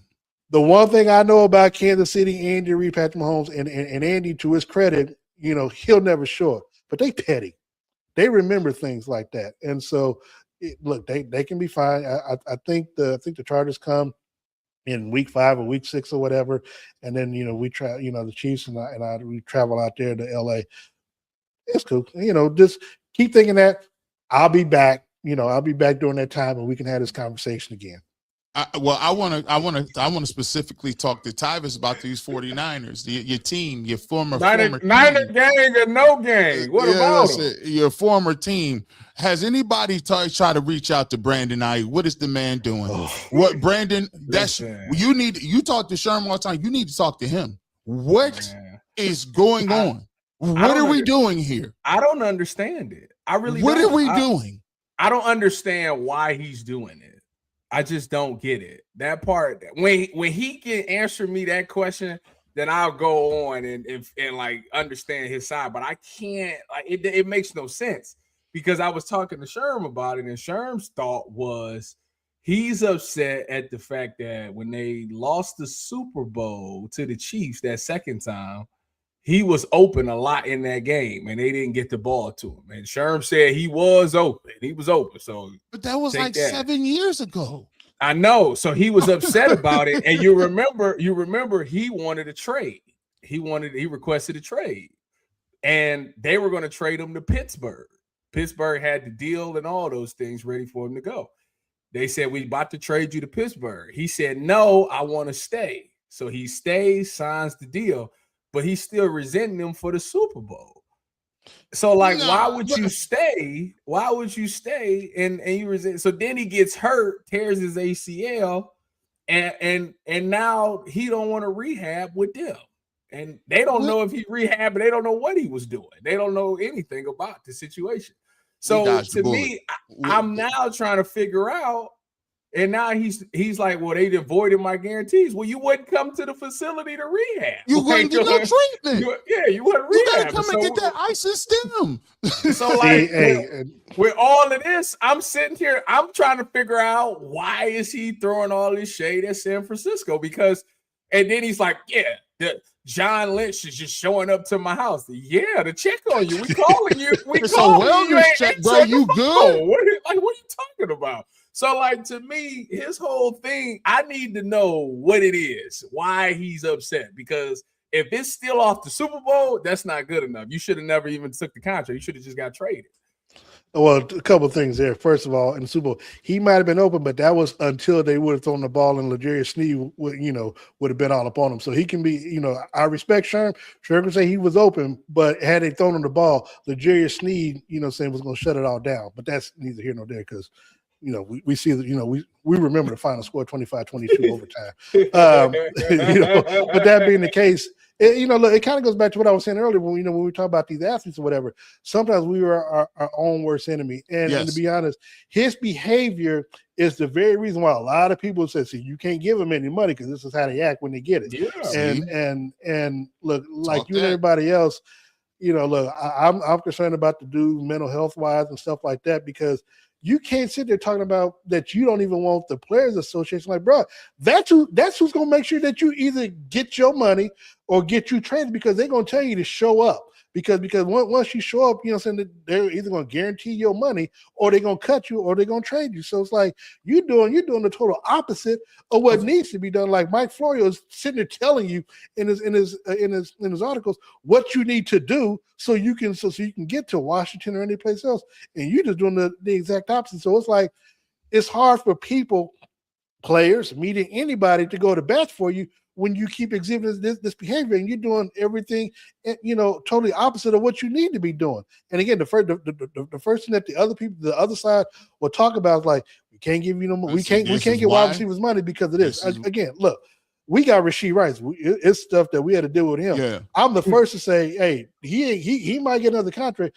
but it ain't gonna be in Kansas City. Because one, they're not going to pay $35-40 million for a wide receiver here unless you proven it. So, but again, he's hurt himself, and it's like, I can't go. Look, I like him. I talk to him, when I see him, but I can't go to bat for you because of some of the off the field stuff that you do. It's like, bro, your judgment is making me, like you're doing this now on a rookie deal where you already got civil lawsuits that you got to deal with. And you out here running around with Ruby Rose and doing all this crazy stuff, and you expect me to give you $35 million to enhance the craziness that you already see? Come on, bro. I can't do that. He kicking in with Ruby Rose. That's an exclusive right here in the barbershop. You heard it here first, man. I got to ask y'all finally before we wrap this up. Can we get to the golden child? Can we get to the golden child? I don't understand it. Let's get to the golden child. Let's get to the Josh Allen move. I don't understand why he escapes all like criticism. Why does he escape? Don't get me wrong, I like him. He's a cool guy. He's probably a good dude and all that. But like you got your coach fired. They want him to be the face of the league so bad. I mean, why? I don't know. It's like it's painfully obvious. It's like, dude, like the fact that they was bending over backwards. He got his coach fired. It's like, dude, all you had to do is go in there in Denver. They handed you the Super Bowl this year. And all you got, bro, you was garbage, bro. They handed you. It was a clear path. There's no Mahomes. There's no Lamar Jackson. There's no Justin. There's no Joe Burrow. There's no Justin Herbert. All you had to do was go in there and handle business, and you couldn't. Dude, they literally allowed Shedeur Sanders to outplay you and still let you win that ball game. Because I remember the whole talk of Shedeur running backwards, and Josh Allen was the one that was running backwards that almost got a safety tackle. But but somehow the Cleveland media felt like if Josh Allen was the starting quarterback, UCSS, said they would win 9 or 10 games. But I'm just 12 games immediately. Saying, Josh Allen, and a happy Meal can get the Browns 13 wins. Josh Allen. Yeah, Tyvis. Yeah. Look, 13 wins. I don't get it. You two, like I keep receipts, but y'all two is way above me. Hey, hold on. Like I told you, hey, I watch every day. I watch every day, like, whether it's late at night or live. I mean, I watch every day. So we do whole keep segments. Listen, Josh Allen ain't even our quarterback. We got more airtime debating the Josh Allen alternate universe than we even got talking about the quarterback. It's like, if Josh, just go back in time. Here's what we're going to talk about today. G. Bush, if Josh Allen was available right now and then traded for Shedeur Sanders, who would you take? I'm like, bro, this is the topic for today? I don't but why are they the number one? They didn't do anything. They got DJ Moore, which is essentially Khalil Shakir. Like, hey, what I'm trying to do? But hold on, look, I'm trying to piggyback off of Thomas' initial question, because Josh Allen did not get, and trust me, this was a big deal, especially when it came to Dan Orlovsky. Josh Allen did not get the same type of vitriol with his 4 turnover game than CJ Stroud. And I remember, and I remember watching a certain Cleveland internet sports show, saying come out of Josh Allen's game, that gave this dude all the grace in the world, But had it been Shedeur Sanders in a regular season game, hell, how soon can we get Dylan Gabriel back in the fold? So again, to Tyvis, to answer your question, if you feel like you like a said player, you'll make any excuse and make the stuff massage to see your point of view. So yeah, this is wild work. It's the wildest work. It's so wild. But listen, they the gold. Listen, he the golden child. Listen, the Bills is actually gonna have to do something. I've never seen somebody like, and I don't got a problem. Shout out to the Bills Mafia. I don't understand why they number one. They fired their coach, hired from within, and traded for DJ Moore. Did I miss it? Is there something else that happened that I missed? Well, and here's the great thing. Yeah, I can't remember who the new head coach is, but the thing is, the head Joe coach. Brady. Okay, yeah. So Joe Brady is not catching the same flack as a Todd Monken. Why? Because they have a quarterback. Well, let's just see. They went 12-5. Well, let's see what they do this upcoming season. And see what kind of, because they could take a step back, but because they got Josh Allen, he'll get all the grace in the world. Man, I don't get it. I don't understand. Matter of fact, I don't get it so much. We got to go to Super Chats. Maybe y'all tell me what we're doing. I'm tired of talking about it. Let's get to it. Where was we left at? Oh, this was funny. Let me see. The sideline smoke unfiltered. That's the Timu Tyvis right there. Shout out. Matter of fact, let's get back to the Timu Tyvis one time again. Yeah. If you want to become a member, we coming up in August with Timu Tyvis and myself, G. Bush. We're gonna be doing film reviews. If you want to know what's going on in the field, make sure you hit that QR code. You can become a member. You get a free T-shirt. You get membership priority in terms of live stream comments. You see them at the bottom of the screen. Exclusive member content, early access to our videos and episodes, and behind the scenes access to my everyday life. Also, you can hit the QR code on the left and you can subscribe. It's totally free. You can hit us up and make sure you hit the like button. Let's get to this and we can let's see where we at. Where was that? Make sure I make sure we get everybody, right? This segment on Get Up is basically bullying. Shedeur is the algorithm. Everybody eats off of them. That's actually facts. I don't know what they be doing. They be just throwing stuff out there. Miss Bell 70 says that they never had goalposts for nephew, none to move. Selmo Fudd, what up, Selmo? When it comes to media, after what they did to Kaepernick, they've been cutthroat and dirty. I don't trust them. Independent media got them brothers covered. They will be okay. Darren, we speaking about the Ryan Clark situation. It's just, what is one of them things where it's like, at the end of the day, he kind of saw the writing on the wall, but at the end of the day, like you still have to always hedge your bet. You gotta have something else, and grateful for that. He has the pivot. It's funny you said it because I texted him after all the news went down and told him, it is a blessing that he still got the Netflix deal with Inside the NFL and the Pivot and stuff like that, where he still has other avenues and still revenue streaming. Of course, he's still going to get paid by ESPN, but I'm glad that he's still, he has a place to land his feet at. But I get why they ended up doing what they're doing, because it was somebody from ESPN that leaked the information to Outkick, saying about Ryan Clark getting fired. And but Ryan took the high road, being graceful, being showing them grace. But he probably did better than I would have. So hold on, wow. So this is crazy for somebody that they don't know you in Kansas City. You actually have Ryan Clark's number. Well, that's so crazy, Darren. You've come a long way. That's I know, man. I know, man. These cats, how these cats, who is this little guy, man? This little guy in Kansas City, man. Little dude in Kansas City, man. You sure got a role. Everybody. You know what I'm saying? Commissioner press conference on national TV. I don't know. You got the ex Roger Goodell a question? This is crazy work. Okay. I just wanted to throw that out there. iDesign 426. We was gonna talk to you. 30 Jewels. We appreciate the flowers, my guy. Sideline smoke unfiltered. That's the T move. Tyvis. I'm gonna repeat that. CLB 33, 1,000 jewels with the loot box. Thank you so much.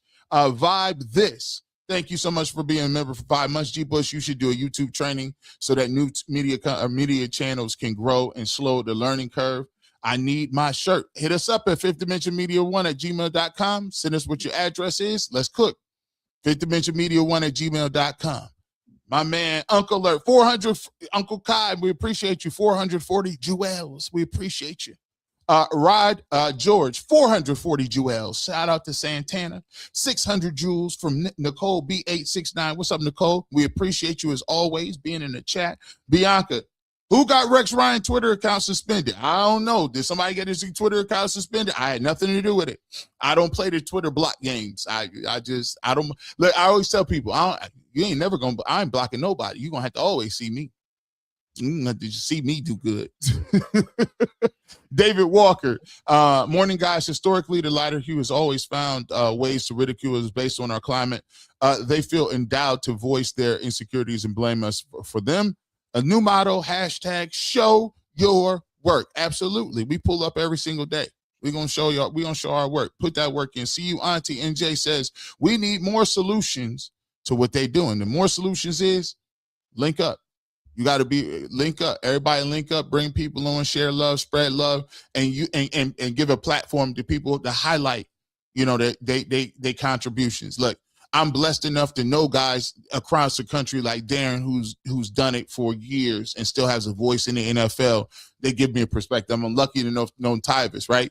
So my thing is, Dame Dash said one thing.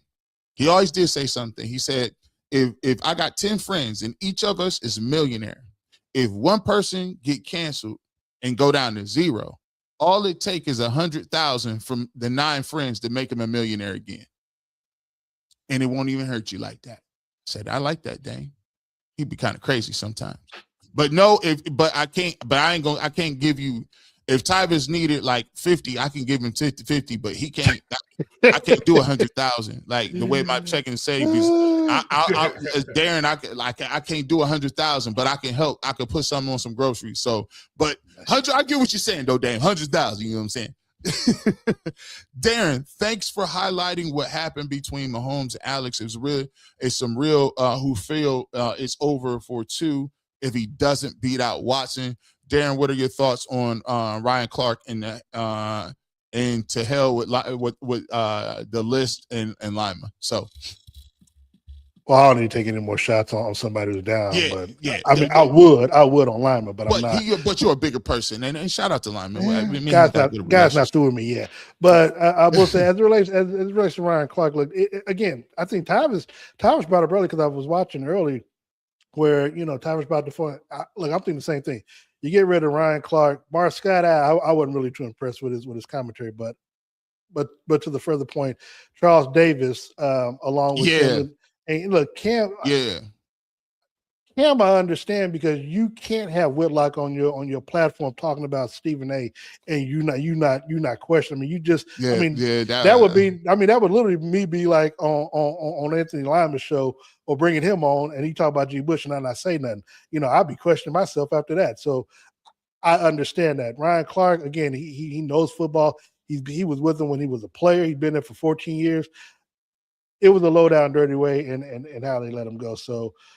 Again, I'm glad that he has other platforms, and I'm hoping that he's still going to be on the inside the NFL this year, on top of with his pivot. So, it's not about shedding tears because he's rich. He's still going to make his money, but the way that they did him was unprofessional. David Walker, hey fellas, question: why is the top white quarterbacks are generational and the supposed black quarterbacks are developmental? Well, I mean, do you want to? That's the longest. Like, do you want to? I mean, we got to go talk Warren Moon. We got to go like the historic Doug Williams. Like, we got. That's a historical question. Here's the thing. I'm trying to think of it. Let's see if we can. I try to debunk it. Let me see. Let me think of a black quarterback. Is Dante Moore? Is Dante Moore considered generational? Absolutely not. Okay. I would have to say Cam Newton. Well, I mean, just because he was. I mean, cause you just see nobody like him coming out of college. What about Caleb Williams? Caleb Williams. Yeah, he was. Yeah, Caleb Williams was crazy. They compared him to Patrick Mahomes coming out of college. So when Vic went first to the Falcons, I remember them saying, Michael Vick has the strongest arm that we've ever seen, and he's left-handed, and he can throw the ball like 100 yards. And then he's the fastest player on the field.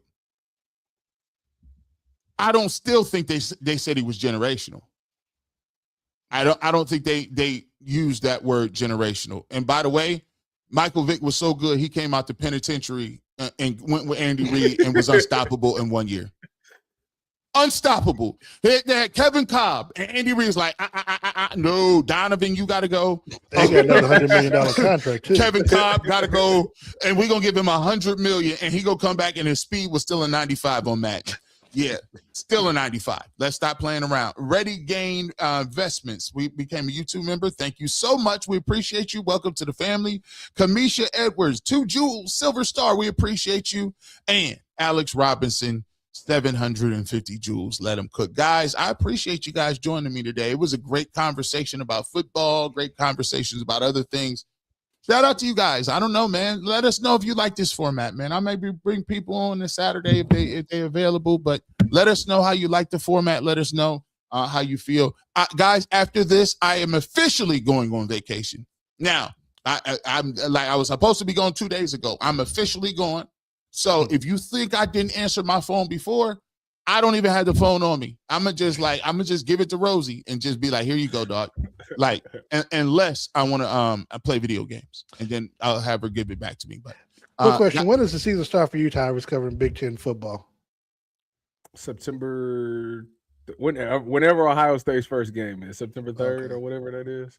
Yeah, I am gonna be looking forward to watching you on the Big Ten stuff because, like I say, because Saturday, if the Chiefs are traveling or whatever, that's normally my travel day, so I get the chance to watch and put my bets and stuff in before I leave. You know what I'm saying? But I'm definitely gonna need you to like throw some signals out there on who I need to be putting on my college slips. I got you. And then listen, don't get no trouble, but just blink.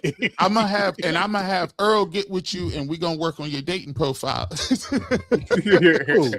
Like we're gonna work on you. Like, hey, listen, we're gonna get you on some older people meet.com or something. You know you're OG, right? You know you're OG. Looking at you.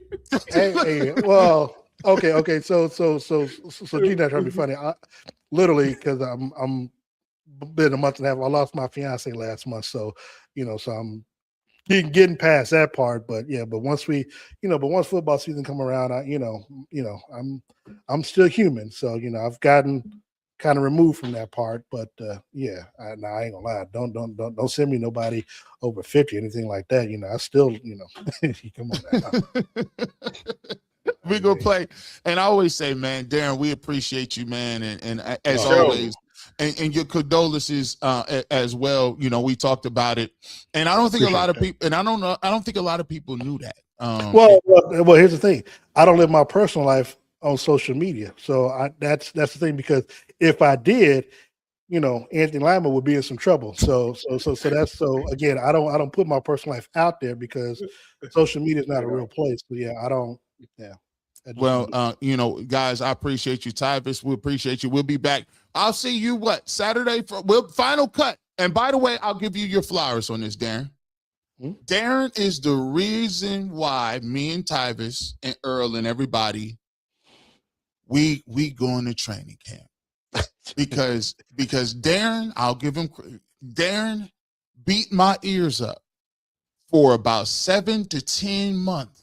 About no, you need to be out there. You need to be out there. 2 years. Be out there. You need to be. You beat my ears up, bro. And it's been years, right? So come Saturday, it's gonna be the first time. Actually, it'll be Friday. I'll be out there, but Saturday we'll be out the Final Cut crew, and I'll give you your flowers because you was the one, and then you got the chat amped up, and they just wouldn't let it go. And I said, finally, we got to go. So I'll give you credit for that because, I see what you was going with. And G. Bush, just to be quick, again, as we talked about with Cameron Jordan, Justice, it's just one of those things where, you, Tyvis, y'all voice is going to matter in this space because, again, look, Tyvis knows this. There's a reason why players in the locker room don't like talking to, to certain media members, man, because, trust me, when I'm in the Chiefs locker room, there are players that will talk to me and my guy Steve versus other players because they're more comfortable talking to us because they know that we're not trying to come at a slant or whatever. We're gonna give them their space to say what they got to say, and we're not trying to go viral off of them, And so that's but when you see them on different platforms and they say what they say, but they won't say the same thing in the locker room, that's where the mistrust goes. Because what I say on here or on TV here or any place, I say the same thing to the player in the locker room, and they respect that. I tell them, man, you had a horrible game. You know what I'm saying? But we can talk about that, and I don't have to put that on camera. I don't have to embarrass them on camera because there's no need to. They know they played a bad game, so I just talk to them about what happened what happened in the game, what they saw, what they can do to get better, and they say what they say, and I don't edit nothing out, and go about our business. So things like that, respect what you do. Listen, listen, guys. I'll throw this one out here.